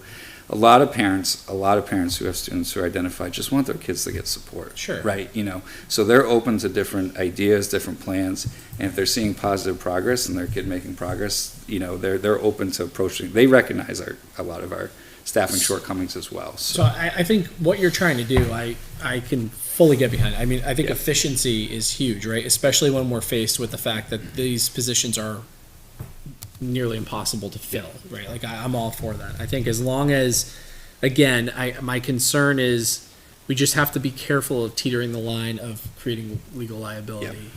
And I think the second that you're not budgeting for something, it's one thing to not fill it, but the second you're not budgeting for it, it becomes problematic. So I guess if you feel confident that you guys can work within the IEPs or, amend the IEPs to fit this model, and that the way that you're gonna alter this model also doesn't, create an issue with our collective bargaining agreements in any way, shape, or form. No, I mean, I don't think we're gonna have that issue with it, I think we're blessed that a number of our teachers at the various levels are dual certified in special education and in either as a generalist or as a specialist in a subject area when you get to the older grades, right? I mean, that's the beauty of having a talented staff, is that we have a lot of people with a lot of different skill sets and certifications that allows us this flexibility. So being able to use that and think of this differently, like we have to from a system, not just here, everywhere, Right. approach special ed differently. Like we can't hire pairs and no one can. So like this is our attempts to try and figure out a way to do it. Some of it might work, some of it's not, but we got to try some different things. And we're conscious of the budget, conscious of the tax stuff. Like we returned a lot of money last year, and the vast majority of that was open positions, right? Now we cut a lot into this year, right? And that accounted for a huge amount of that savings, but we're also going to have money left over this year because of open positions, right? Like, so we can't dispute that we're sitting on some funds that we're not going to spend, right? And so we're trying to figure out the right middle ground for it. I think you're on to a really good plan. It's the nuances of the plan that I want to make sure we don't get burned on. Yeah, and that's why we got to get the spring in the hiring season, right? Mm-hmm. Like I've never been in a district where every single teacher in every single school returns, right? So anytime a teacher leaves, there are plenty of times teachers leave for great reasons. They retire, right? They have a different opportunity in life. Maybe they move on to administration. Maybe their significant other got a job in California, whatever the case may be, right? And you take those opportunities to look at your staff in hand and figure out if you need to change things up, right? And shift personnel around and figure out what it is. So by retaining our professional staff, it allows us that flexibility in the spring to make those decisions, right? And that's what we're trying to do, is retain that flexibility. So you feel confident that you can work on the IEPs that we have to make sure that we can sort of comply with the shifted model? Yeah, I think so. I think it's obviously Superintendent Powell said, take some thinking and kind of getting creative with what we have, but I think we can figure something out. Like just to give a tangible example, because I haven't yet, and I just might help people, is a great strategy is co-teaching, right? Across different disciplines, where you can have a special educator come into the classroom, like where the regular ed teacher is teaching, right? And that might be something we have to utilize more, because then you can break out that classroom setting into smaller groups contained within the class period, right? And usually you don't do that because you don't necessarily have like staff to do that, right? Because of the way the models are. But you also may have paras that are the extra person in the room kind of providing that, right? So an idea we can kick around is looking at expanding our kind of push-in or our co-teaching kind of models we're doing at the schools to kind of provide those services like in that setting versus in the special ed setting. Now, there'll be plenty of opportunities where we're not, because that's not the right thing for that kid, but there are other kids that might benefit from that model, and we'll have to be careful and purposeful when we do that stuff, go through IEPs in the spring and everything, but looking at some different options like that. Are you comfortable with the number? Yes, I mean, like, yes, I am comfortable with the number. I mean, selfishly, if you want to give me an extra $500,000, that'd be great. But I am comfortable with the number. We will be okay. All right, I'll make a motion to reduce salary and benefits as a bottom line for $150,000. I will second. Motion by myself, second by Mr. Shoemaker. Additional discussion? No, just, yes, briefly. No, but yes. Yeah, no, wait. That's how lawyers roll, right? Yes. I had the opportunity, pleasure, whatever you want to call it, to attend budget committee last week. And there was a lot of discussion by budget committee members regarding the recent tax bills that went out and the pain that is being felt by our taxpayers. And so hearing that conversation, really sort of trying to wrap my brain around a lot of this. I struggled actually with this cut because I do think it's taking away even more positions that I would like to hope that we could fill at some point. But the reality is they're not going to be filled. I mean, that's just the reality that we have to accept. And so trying to balance the taxpayers with the needs of the district, I think I land on this is what I'm hearing from the superintendent. This is a reduction that can be absorbed. I would like to hope that this is a sign of goodwill towards the budget committee in the sense that, and the job that they have to do too. They have a tough job to do. And so I will be supporting this, but it's one of those things where you have to kind of weigh it. Well, and that's it. And thank you for acknowledging that, right? So this is acknowledging that yes, the superintendent has already reduced positions from the budget, and this is our way of saying we're taking a hard look at this budget and saying there's an opportunity to further reduce before it goes in front of the budget committee. Mm-hmm. Okay. I just wanted to throw that out there. Thank you. Awesome. All those in favor, please signify by saying aye. Aye. Opposed? Abstained? That carries 4-0. All right, thank you for that. And the final item that I have for tonight is a smaller item for Griffin Memorial. And this is an item that kind of came up today, so I'll invite Mr. Mitchell up.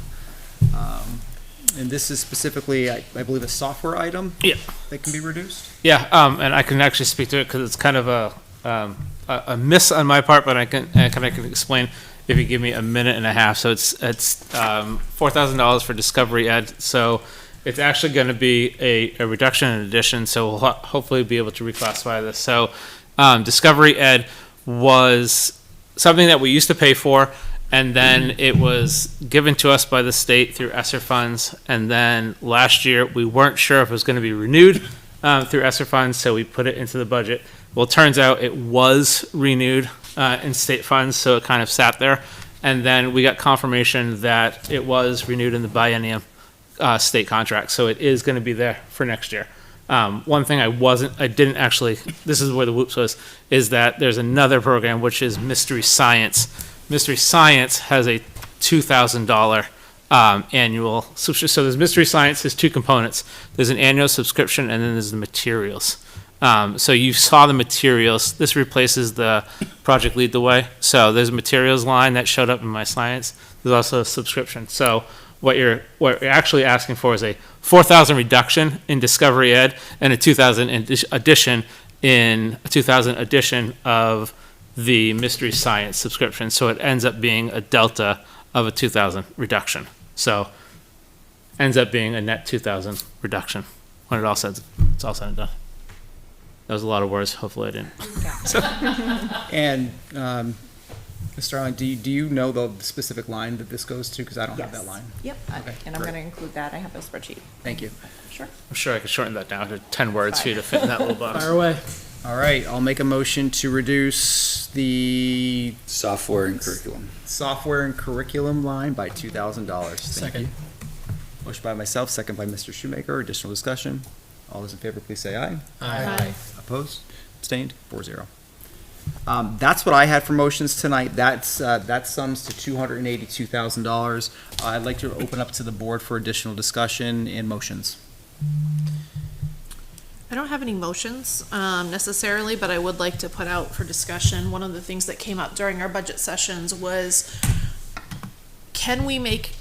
is there a way to actively work with the town regarding grounds and upkeep of our fields along with the town and the work that they do with their fields.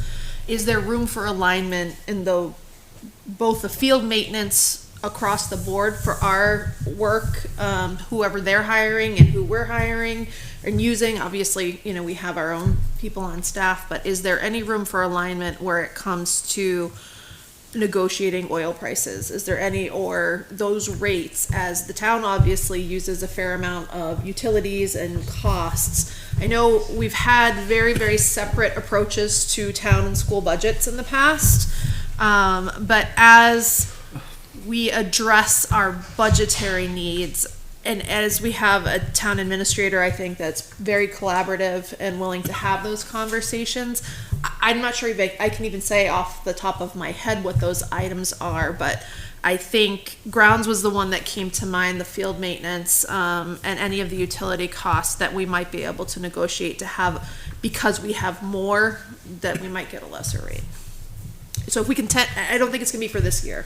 Right. You guys, No, I the agree. budget is what it is, but if there can be over the next year some opportunity for that collaboration on those things, we might be able to, or waste management even, or some of those things that, again, our town has those services. Are we best collaborating with town to do those Like things? you've been talking to Kim about that, yeah. Yes, absolutely, but I could definitely do better as far as the rates go and working together specifically on that, for sure. I do think with like field specifically, like this should be one we can figure out, and I think we are, right? Tony's been meeting with the rec Yeah.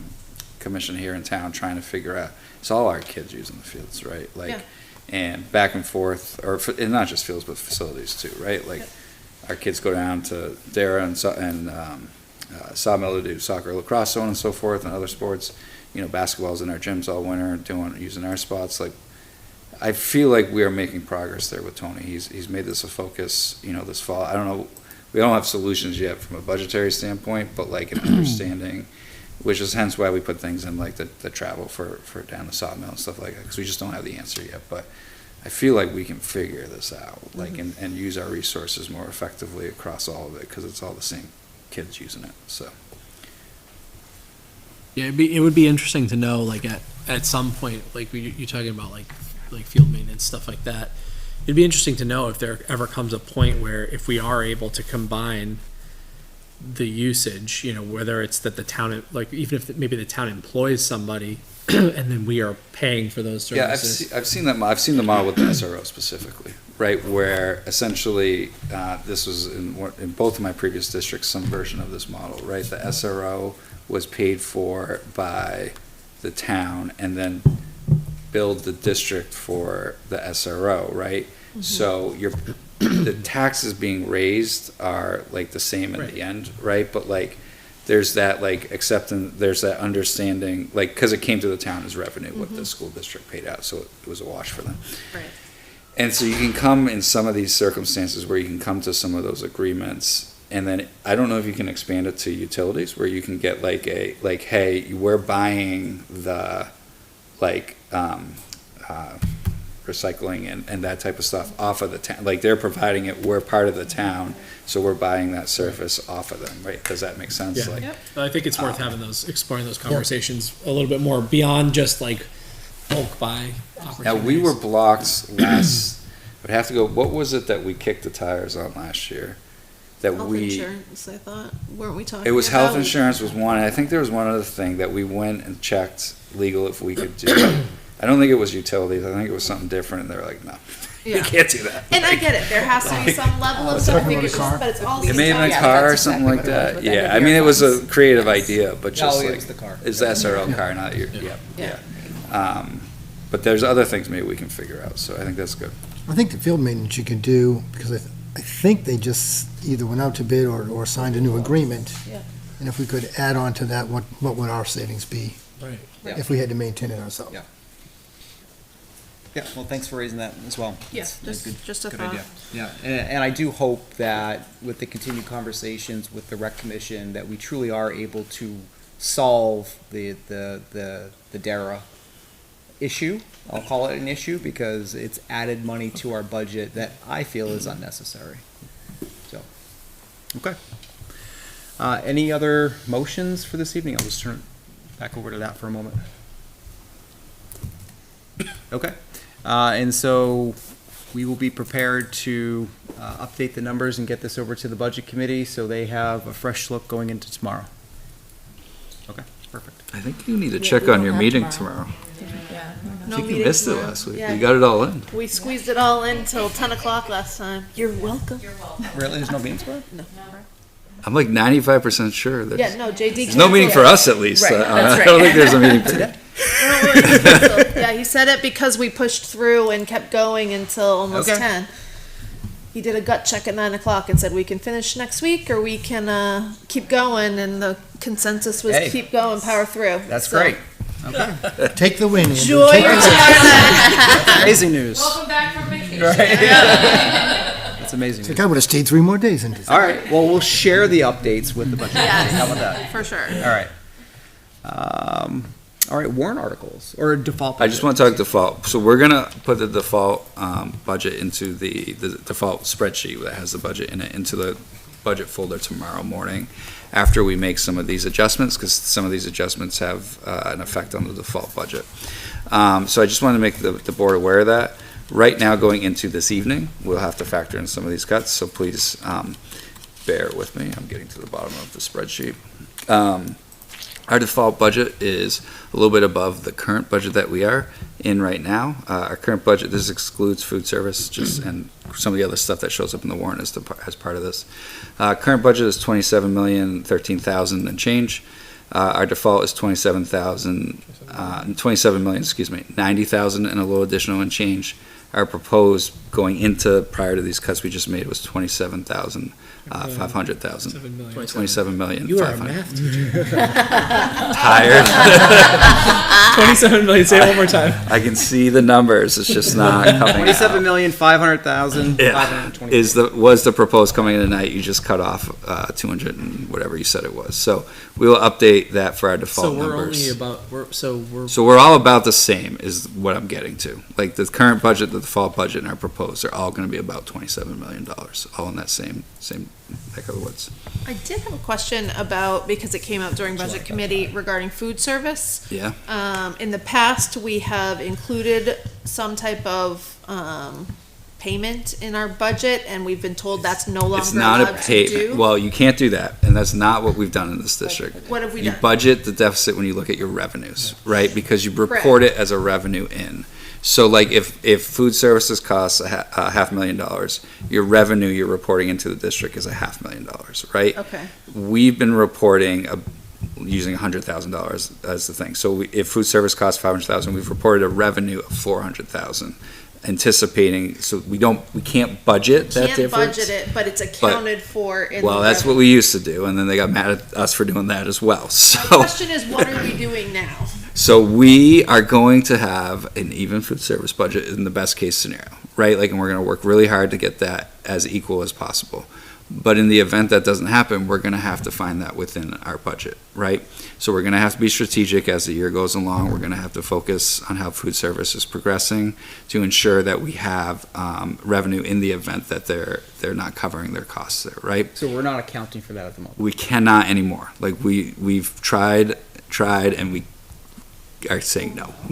You can't do these things. The DRA is upset about it. Our auditors don't love it, but the DRA is really who doesn't want us to do that anymore. So how are all these other districts? Like no one is. How's coffee sales? it is. You don't have to worry about it. Today, I think we were at like 315 or something like that. 315 copies. I was All gonna right. say, three of For us today? all had one. Right. Yeah, for today alone. For today? 315 Oh, that's copies. awesome. What are we charging for the coffee? People bought coffee. Sorry? Depends What are we on- charging for the coffee? There's the MAP price and then there's the student price. They're slightly different. $2.25. All right, so let's get Starbucks cups and charge it $7. I in the event to make sure we don't raise Lauren's blood pressure too much back there. We are going to do our best to get the food service as even as possible. You know, that's what we're going to do. And we just have to be smart and paying attention to how we're spending all our money across the budget, right? You know, we don't anticipate six-figure losses in food service, right? In a $27 million budget, you know, if we're looking for, it sounds like a lot of money, tens of thousands of dollars, but over the course of the year where we have different savings in different aspects, we just have to kind of earmark in the back of our head to possibly utilize some of that to offset, and that's not exclusive to food service, right?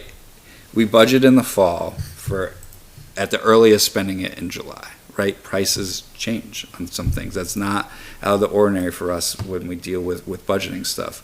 We can budget for desks, and we get one quote in the fall for how much desks cost. And I've seen both things happen when it actually comes time to buy those desks. Sometimes it comes in much cheaper, sometimes it comes in higher, right? So you just have to account for those differences in the cost. The concern with that, though, is that we've seen, right? Like, no one is self-funded, right? Like, no one is. I mean, there are districts that turn in the black, but it is very rare.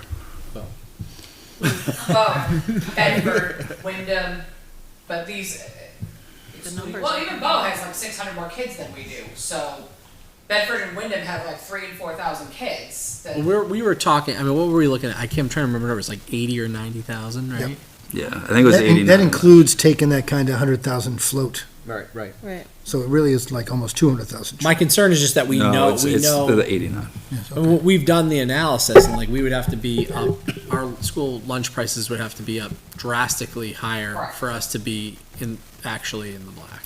But I think like trying to do some of this a la carte stuff that no, we don't need to go through all of it. I don't want to go through all of it over again. I don't. It's important, but also like I'm we've talked concerned. this a lot. But I am concerned though to hear, because we have in the past it has been a known quantity, right? And so now what we're talking about is having to find $80,000 or $90,000 in the budget. But this happens all the time with everything. We found it last year too. And it's not food service, right? Like the HVAC system and the portables just had to be replaced, right? I understand We're that, not sitting on I that understand money, that, but one's a known quantity, like a better known quantity. I than the understand other. that. You would ideally for known quantities want to budget for it. Like that's the point of budgeting, right? But I think the way that the system is set up, and a lot of districts struggle with this because we can't it has to be this separate accounting thing that we have to handle it with, connected to the grants and the federal funding that connects with it. Where if we could just put it under our umbrella, we can account for all of it, right? We can't do that and accept federal funds. Correct. You got to pick It has one or to the be other. separate. And We either have to make the decision to not seek the reimbursement, and then Correct. we can budget for it. Correct. Or seek the reimbursement, but it has to be done incredibly Right, separately. and districts have tried to leave the federal program, and they tend to return, right? Because they quickly learn that they can't manage the costs. It's worse, right? That's not advantageous. Yeah, right. There is real benefits to it, and Lauren works very hard to try and like make sure that we're doing good, and she makes a ton of progress. We talk about the iced coffees, we talk about the a la carte thing, that chips away at that over Yeah. time. Like, I think the inspired idea of bringing on the credit cards next year and expanding that a la carte even more for the older kids is gonna start putting a dent in this, and we're gonna continue to do that. The food is excellent at the schools, like, I eat it pretty much every day, and it's like as good as you're gonna find Yeah. anywhere, so, I really enjoyed my apple crisps yesterday that I had at the high school, Again, along with my pasta 100%. dish. This Yeah. isn't Lauren, this isn't at all. It was just, I was surprised that we were gonna be doing it a little bit differently when I heard that, and so. Yeah, I mean, we wanna don't- make sure the board was aware of that as We well. don't want. It was not, so thank you. Yeah, we don't want to, but We have to. we have to, right? Like, that's just how, unfortunately, the state wants us to do it. Got it, okay. All right. That was it for the budget. Any other surprises? Surprises? I hope not. All right. So the default budget will be shared when? Tomorrow morning, we'll All have right. it in the folder. Thank you. Once we update, these changes here, so. Perfect. And you're gonna see it differently than, I think, in years past, because this was easier for us. It is literally line by line, rather than, we have to report it out by subcategories, by account codes, and we'll still report it out that way to the state, to the DRA. But it was easier for us to actually come up with the default budget. Like, it was time consuming, but it was easier in the end, to go line by line. So when you see the spreadsheet, it's not in that e-finance form, it is a literal Excel spreadsheet of every line. So if you have questions, let me know. Okay, thank you. Yep. All right, warrant articles. This is the same document that we had last time at the meeting. I didn't change anything, but just using it as a launching off point, to discuss warrants. Yep. And hopefully at the next board meeting, we can have the actual warrants. Even if we don't have the final numbers for everything yet, we can have all the warrants we want So- prepared, and we can discuss the language components of it. Right, so for our December 3rd meeting, I would like to see the structured warrant articles in the language of those articles, including Article 1 as a bond article. Okay if we don't have the numbers quite yet. I wouldn't expect us to have the numbers plugged into it yet. But I would like to see the structure of those articles. We do want to start to share these articles with the budget committee, going into their meeting on the 4th. Yep. Just so they can start to understand it, think it, and make sure that as we get into our next meeting on the 17th and the budget committee meeting on the 18th, that we're all in position to vote. Yeah.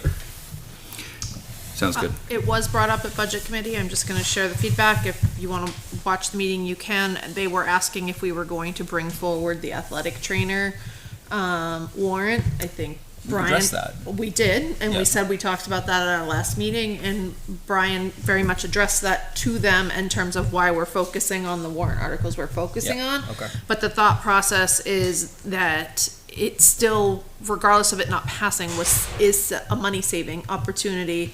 That, is there an opportunity to put it on there and educate as we go along? So I just say that to have it in the back of your mind. I'm not necessarily advocating for including it, but it was actually a cost saver. The whole reason for that position and was, instead of contracting out, was to have it in-house as a money saver. So I wanted you to be aware of that feedback and questions about that particular warrant article. So do we need to go back and get updated data? For athletic trainer? Yeah, I mean, we'd have to recalculate, so it'd be an increase for what that was, but it's not gonna be the same increase as what I would assume it's not the same increase as the contract, because the contract jumped up by like $6,000 or $7,000.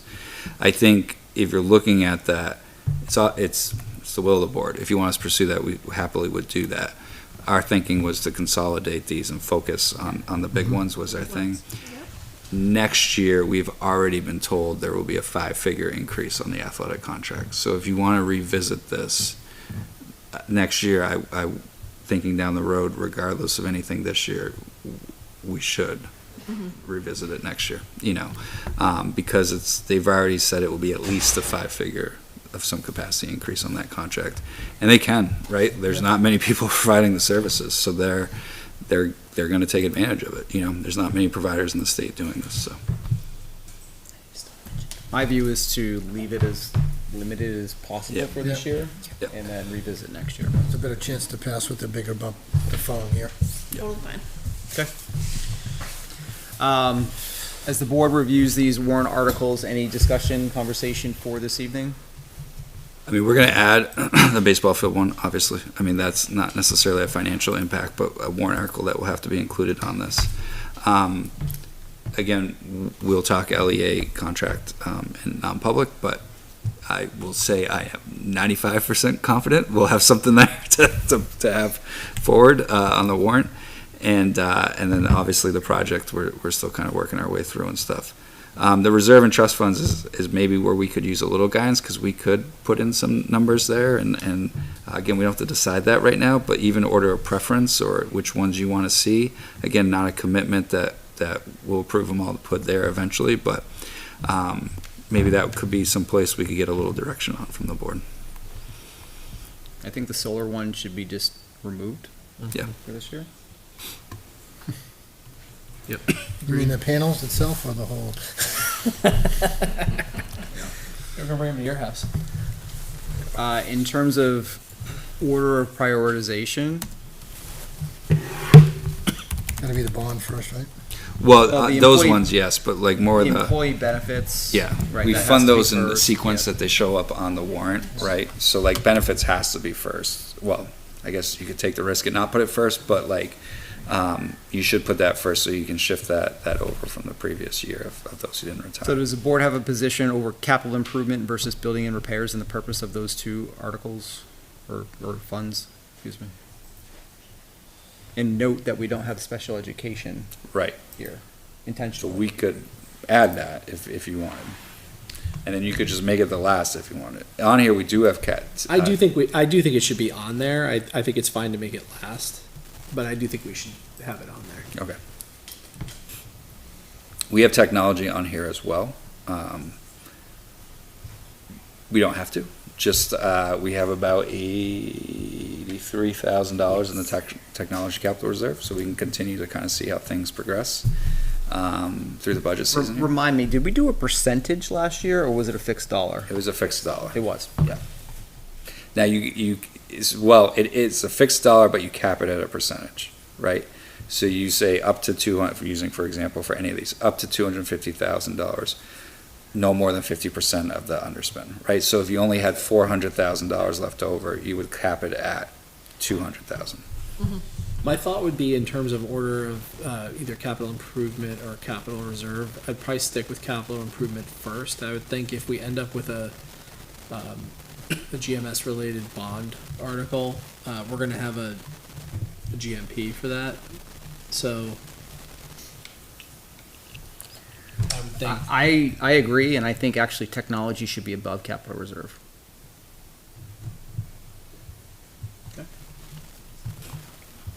I'm gonna do that And my right view is to not include special services or special education this year. I think the CHS roof, because we didn't get it last year, right? We need to start putting money away for that. now. No, we did. We did put money away. did We put need to money away continue for that. Right, we need to keep. We did. Okay, and so in terms of dollar amounts, that's what you're looking for the board to help kind of guide you Yeah, and you on? don't have to finalize it. We put some ranges in there, so we can start with those, and you can think some more. Like, for example, let's go through them one by one. Benefits, what we've traditionally done is just the severance carryover, right? Now, we could, as we learn through this assessment thing, we can access this to take care of that if we have that issue in the future. So is there any value in adding additional money into that reserve fund beyond the assessment? Now, the tricky thing is that's the first one that's gonna get funded, right? So before, when it's just severance, it's easy. Yeah, You know, short you've money. accounted for the money. But if you're gonna put additional money in there, then that's gonna take away potentially from those other reserve funds. But maybe that's the thing you wanna do. I think we're exploring other insurance avenues, you know? It might be something to just keep tabs on, that I don't think we're reserve ready fund. for that yet. Yeah, that's what I mean. We may not be ready for it.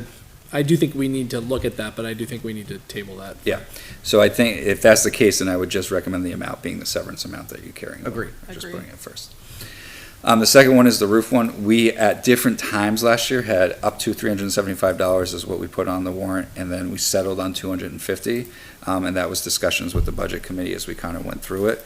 We could do a similar approach this year, you I know? think if we're gonna do it sort of as an annual exercise, it should be a set number. Keep it the same amount, right? We've had success with those, that in the past, for the different reserve funds. Yep. And if that's the case, 250 is what we used last year. We could utilize that number this year again. And then so I shifted and I put technology here. We have 83 there. I don't, this is something I would ask a little bit for Brendan's guidance on what a good amount in the reserve fund is. Cause I just don't know. Like, we're at 83 right now. I'd like to add 50,000 to this. Yeah. Just to cover and start to build up that account a bit.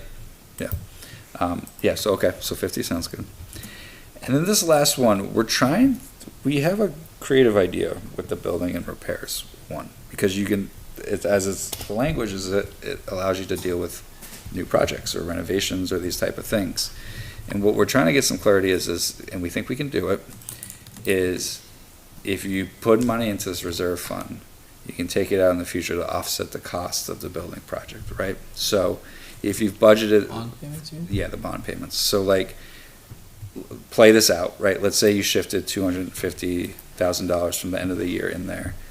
In a future year, and you could, like, account for this in your budgeting, like, if a future payment was $1 million, you could budget actually for $750, because you're gonna get $250 out of the reserve fund. Does that make sense?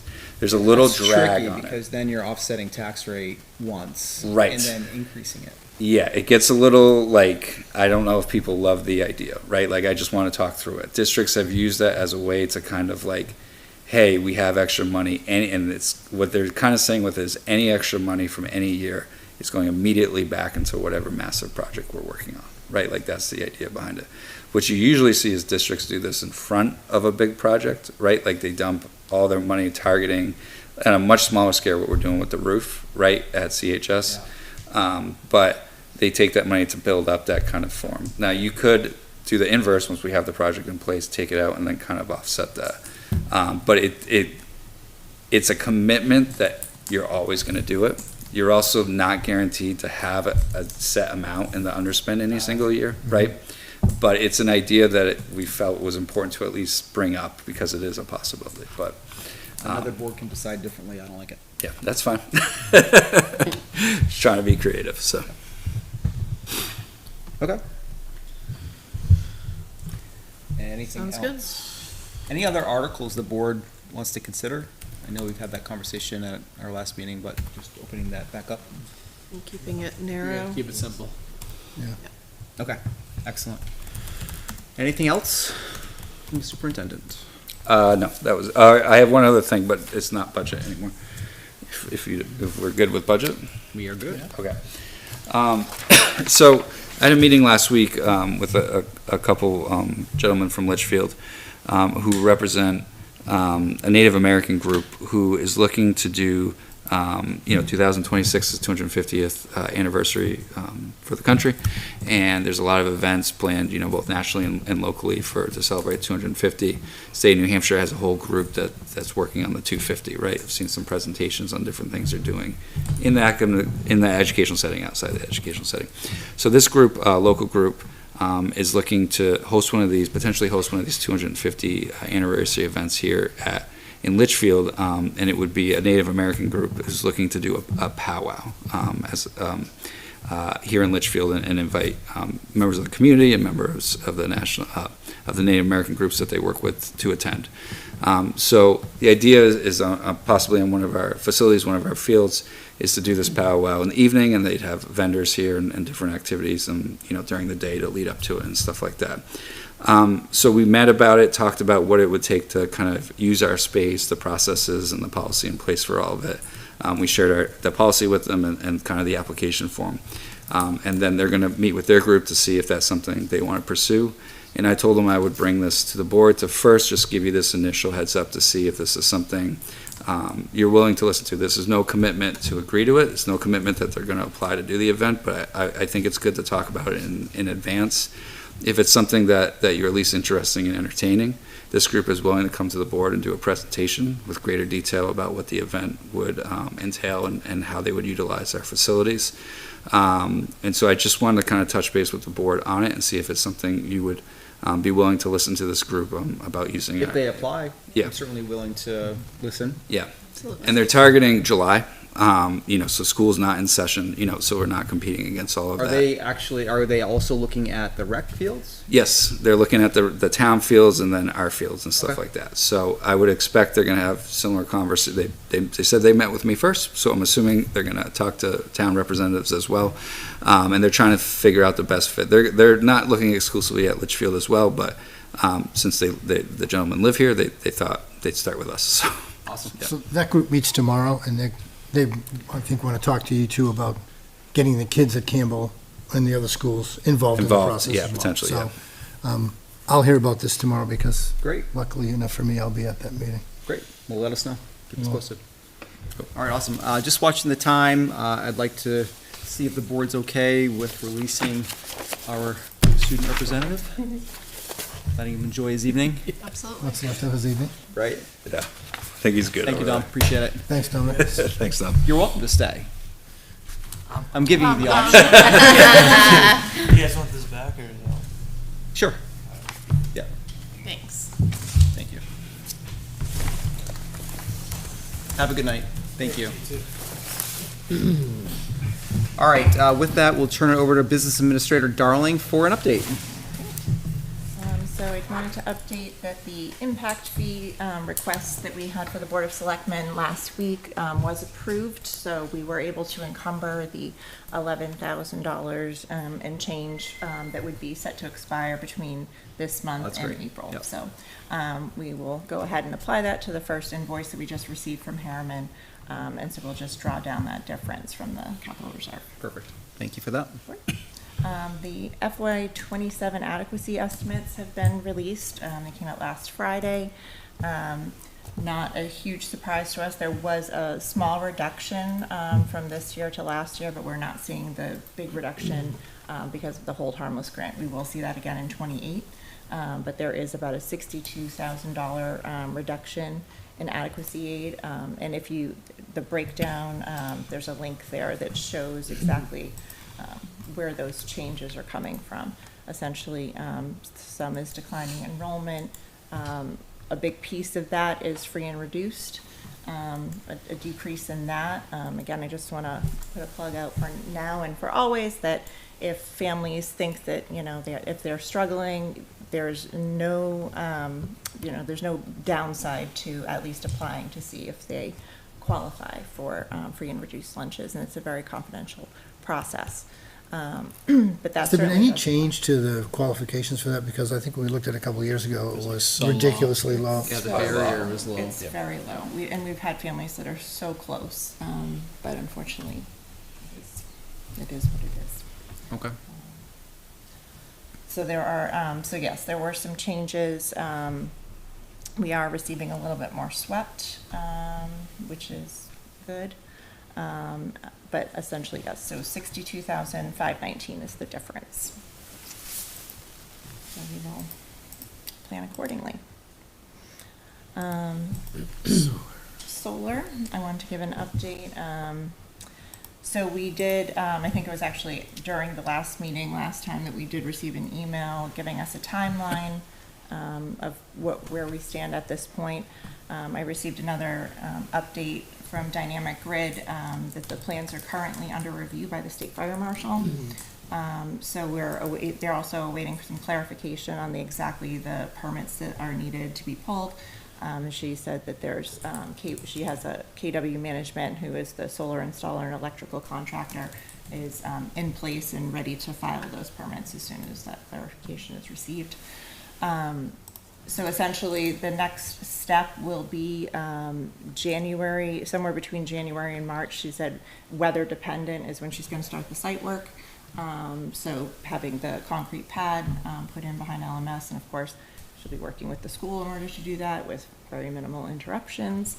And then once that, while that's going on, there's other milestones along the way with regards to production of the battery, with that mostly starting in February. But the goal would be, let me see the most recent, the timeline. So the UL site approval would be the last step, and she's estimating that at sometime in the month of April. We should send her a bill for the amount of time we've had to spend discussing it. Yeah, I was just looking at this. I'm like, imagine when this is not going to be on our agenda anymore. Right. Okay, thank you for the update. I do have concern about pouring a concrete pad in the middle of winter, so I would like to avoid that. I also have concern about disruption to school, so obviously timing that with Principal Grantham is going to be critically important. Yes, absolutely. I can just foresee a concrete truck coming in during school and all the kids like, what the? It worked out well when we had the crane at the elementary school. Right? No. All right, tuition rates. Right, so now that we have our cost per pupil, which comes directly out of our DOE 25 that was approved in the fall, we have updated the tuition rates and are seeking board approval for those rates. And they are strictly the cost per pupil, so there's no. It's not really the cost per pupil, right? As defined by the DOE. Because it's not total cost divided by number of kids, which is the real cost per pupil. Oh, that's correct. There are things that are That not don't count. factored into that, correct. Which is odd. Silly. Yes. Okay, we need a motion for this one. I'll make a motion to approve the tuition rates. For 2025 and 26. Correct. Thank you. Do you need the amounts? No, I think just the general is fine. All right, we have a motion by Mr. Shoemaker, Second. second by Ms. Ames. Additional discussion? Do we have to stay with this number, or can we do it the math the right way? It is up to you. It is up to the board how they want to set the tuition rate, so if that's something that you wanted to change. I would suggest we take our cost divided by number of kids and make that the tuition rate. What would that be? I would have to do the math on Yeah, it. I'm happy to do that if you'd like to hold on. I will withdraw my motion Okay. pending further review. Did you guys, has the policy committee met again about that whole tuition thing? Yeah. We're waiting to hear if we're gonna get a sample policy from the New Hampshire School Board Association. So that technical advisory just came out like 2 weeks ago.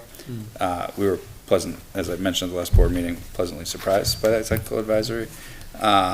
So we're waiting to see if the School Board Association will do a suggested policy along those lines. So that's part of, we do these monthly meetings that I hate attending, but I do go to because I'm supposed to attend them. And one is Friday, and I'm expecting an update. Could be a conference. What's that? Said it could be a conference. At least It's a not. meeting. It's just at Pinkerton, thankfully. It's not too far of a drive. Just a meeting. It's just a meeting. I think it would come in around 25,000 for. Yeah, so just a simple table. Okay. Right, really simple. Do we need these rates approved in a time frame? Because do we have current tuition students? The rates are where we were, so yes, if you scroll down below it, you can see the rates for the 24-25 school year. We would, if, in terms of this policy, for example, if we're moving forward, if we were to apply those tuition rates to those situations that would be applicable for, I would use the semester as the start of that, right? The semester at the earliest. You could elect to do Right. it. Okay. Start of semester 2, you elect to do it at the start of next year, right? I wouldn't try to Retroactively. That word. Go backwards to try and charge those rates. Just, it is what it is. Brian's tired. Yeah, Brian's tired. And no, you totally threw me off. So, you know what I'm saying. We'll use the new money when it's time to use the new rates for that. And then, but we need the policy in place. Do we have anyone that tuitions in here? Do we have anyone with tuitions in here right now? We have in the past. We did last year. We have in the past. Yeah. Not this year. Yeah, we did last year. We don't have anyone right now. I don't Yeah. believe so. Yeah, you don't have anyone, right? Yeah. So we have time on our side. Okay, So- so not an immediate rush. So we Okay. can- Yeah, just a simple, real simple Okay. table. Will do. Thank you. Sure. And that covers it? All right, excellent. Now we'll turn it over to Dr. Taylor. All right. I have a really long update. I'm just kidding. We're all getting punchy tonight. Okay, so the our Litchfield Curriculum Review Committee met this afternoon, and we continue to look at and update and revise our novel and supplemental text, and now we've added film proposal processes to that's become a really big thing that our committee is undertaking, and with that has become a deeper review at policy IJK. So there's probably going to be some updates to that policy coming to the board soon, and with that we're also working on a flow chart and information for teachers on how this all works so that we can make sure that we are adhering to the policy and that the policy is also in line with the new Ed 306 rules with in regards to keeping updated instructional resource lists, etc. So we've been having some really good and robust conversations in that committee on that front. And then this past weekend, I sent out a newsletter for families and then also in a newsletter for staff to join one of my other groups, which is the Grading and Reporting Stakeholder Group. That's actually what's linked here on the agenda. I'll have Renee actually separate that out so it says that it's the Grading and Reporting Stakeholder Group form so that we can sign. So anybody that wants to join, I really implore that you do, because I intend to go through this group and really make sustainable changes for our grading and reporting system. We had to make a really quick on a dime flip at the summer last year, and while it seems to be going fairly well for people, I think there's a lot of other conversations that we need to have, because we do have to report out on academic competencies per Ed 306s. So there's a lot of work that we need to do, and I want to do it together with a group of people. So if you are interested in joining that group, I have about 5 people so far that have signed up, a couple of parents, and then 3 other educators. So I'm going to be putting more information out to our staff, and then also I'm going to have Brian link it again in his weekend update for families. So join the committee. Another one. I have can't even count them on 2 hands anymore. But it's all good work. Okay, excellent. Any questions? You always have questions. No, I'm giving her a break today. He asked her about the conferences. I did. All right. I started early.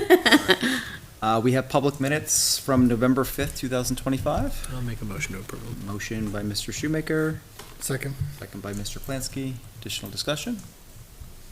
All those in favor, please say aye. Aye. Opposed? Abstained? That carries 4-0. And then everyone's favorite topic, it's policy time. Yes. These are all just second reads. Second so- reads. So nothing's changed between last time and this time, so. Okay, so we did review these at our last meeting. This is related to workers' compensation. We also have the audio and video surveillance. We have video and audio surveillance on school property as well as school buses. We have health education and exemption from instruction. We also have student surveys. Did the board have any questions, comments as a second read on those policies?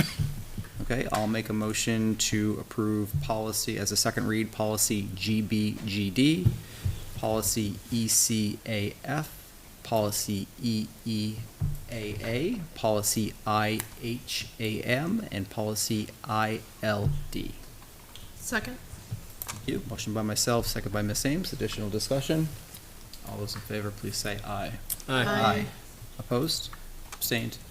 Those carry 4-0.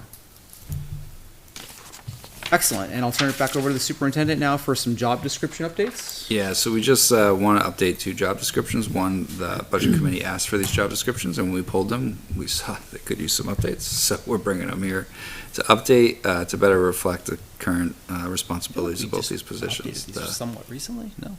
Not these ones. The tech director hasn't officially been updated in almost 20 years, so we wanted to update that one. I guess not. The technician 05, support. wow. Yeah, the technician support, looks like it got an update about 4 years ago.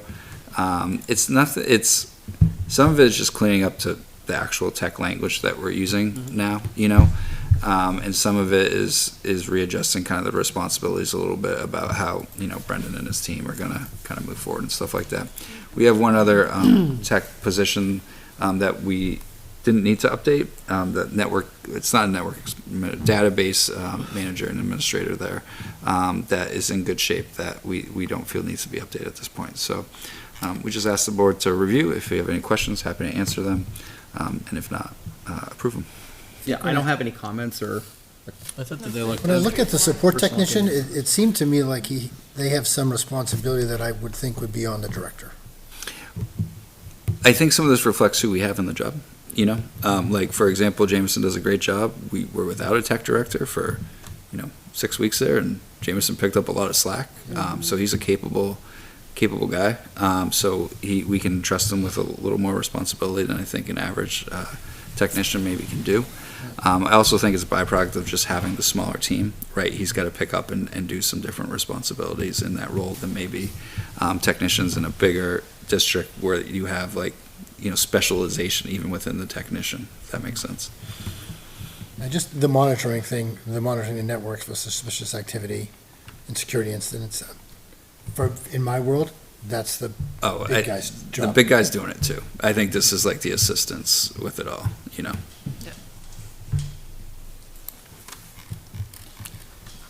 Okay. Any comments, questions? Is the board comfortable approving these tonight? I am. I am I am. We can wait, it's okay.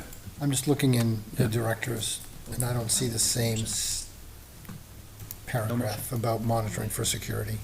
Yeah, I mean, we can add that certainly. That's why we bring it here. So are there edits? I would like to see that the director has some responsibility for the security, more so than the tech, just because of the hierarchy. Okay. Like articulated better in the Yeah. job description, yeah. So we'll table these, update it, and bring them back next meeting, if that's Okay. okay?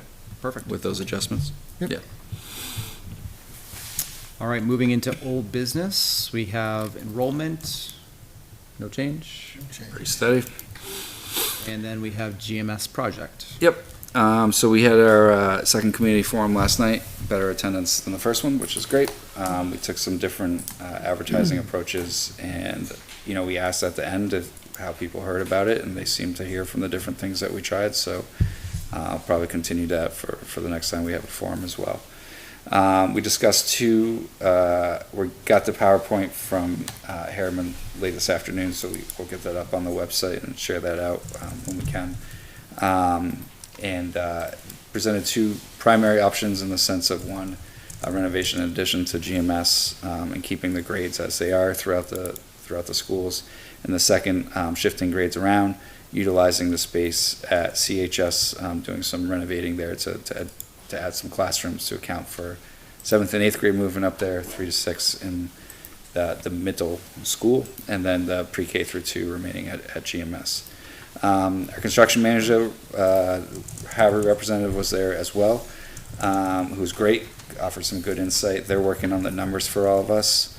We're looking to do our third forum. They're a little jumped the gun a little bit on the date last night that they showed last night. I wanted to wait till we meet tomorrow to finalize that date, but we were bouncing around dates with them. So we're targeting December 9th. It may not be specifically December 9th, but that kind of window of time as we kind of align some other things for our next community forum, which would have numbers for people to see of the different options and stuff like that. We'll go from there. Any way we can accelerate that? We're trying. Harvey is trying, right? Like, and that's why they've been attending. I spoke to them last night Yeah. too, and I reiterated the fact that we had a Yeah. meeting on December 3rd and how it would be really nice. Yeah, I think they know. Is that enough time to really get a good price, though? Is it, because there's a lot of moving parts in it. There's a lot of moving parts, and we've been providing a lot of information, right? And I think they're gonna update us with prices as prices kind of, they can start doing it. Like, so I think we're gonna get, you know, as we talked through it originally, we're targeting December 5th, right? With the idea of getting numbers to us and the SAU that we can share out to the board and advisory committee and stuff like that. And then making sure we all understood what it was and what we're working with and stuff like that. And then kind of having some dialogue and finalizing the number that kind of week that everyone was comfortable and understood what the options and what they represented and different things meant like that. And when do we have to have the warrants out? So ideally, and I'm looking at the calendar over here, right? So, again, ideally, we want to see warrant articles draft December 3rd at our next meeting. And I'd like to start to see some numbers if possible, but certainly we want to see numbers definitely at our December 17th meeting.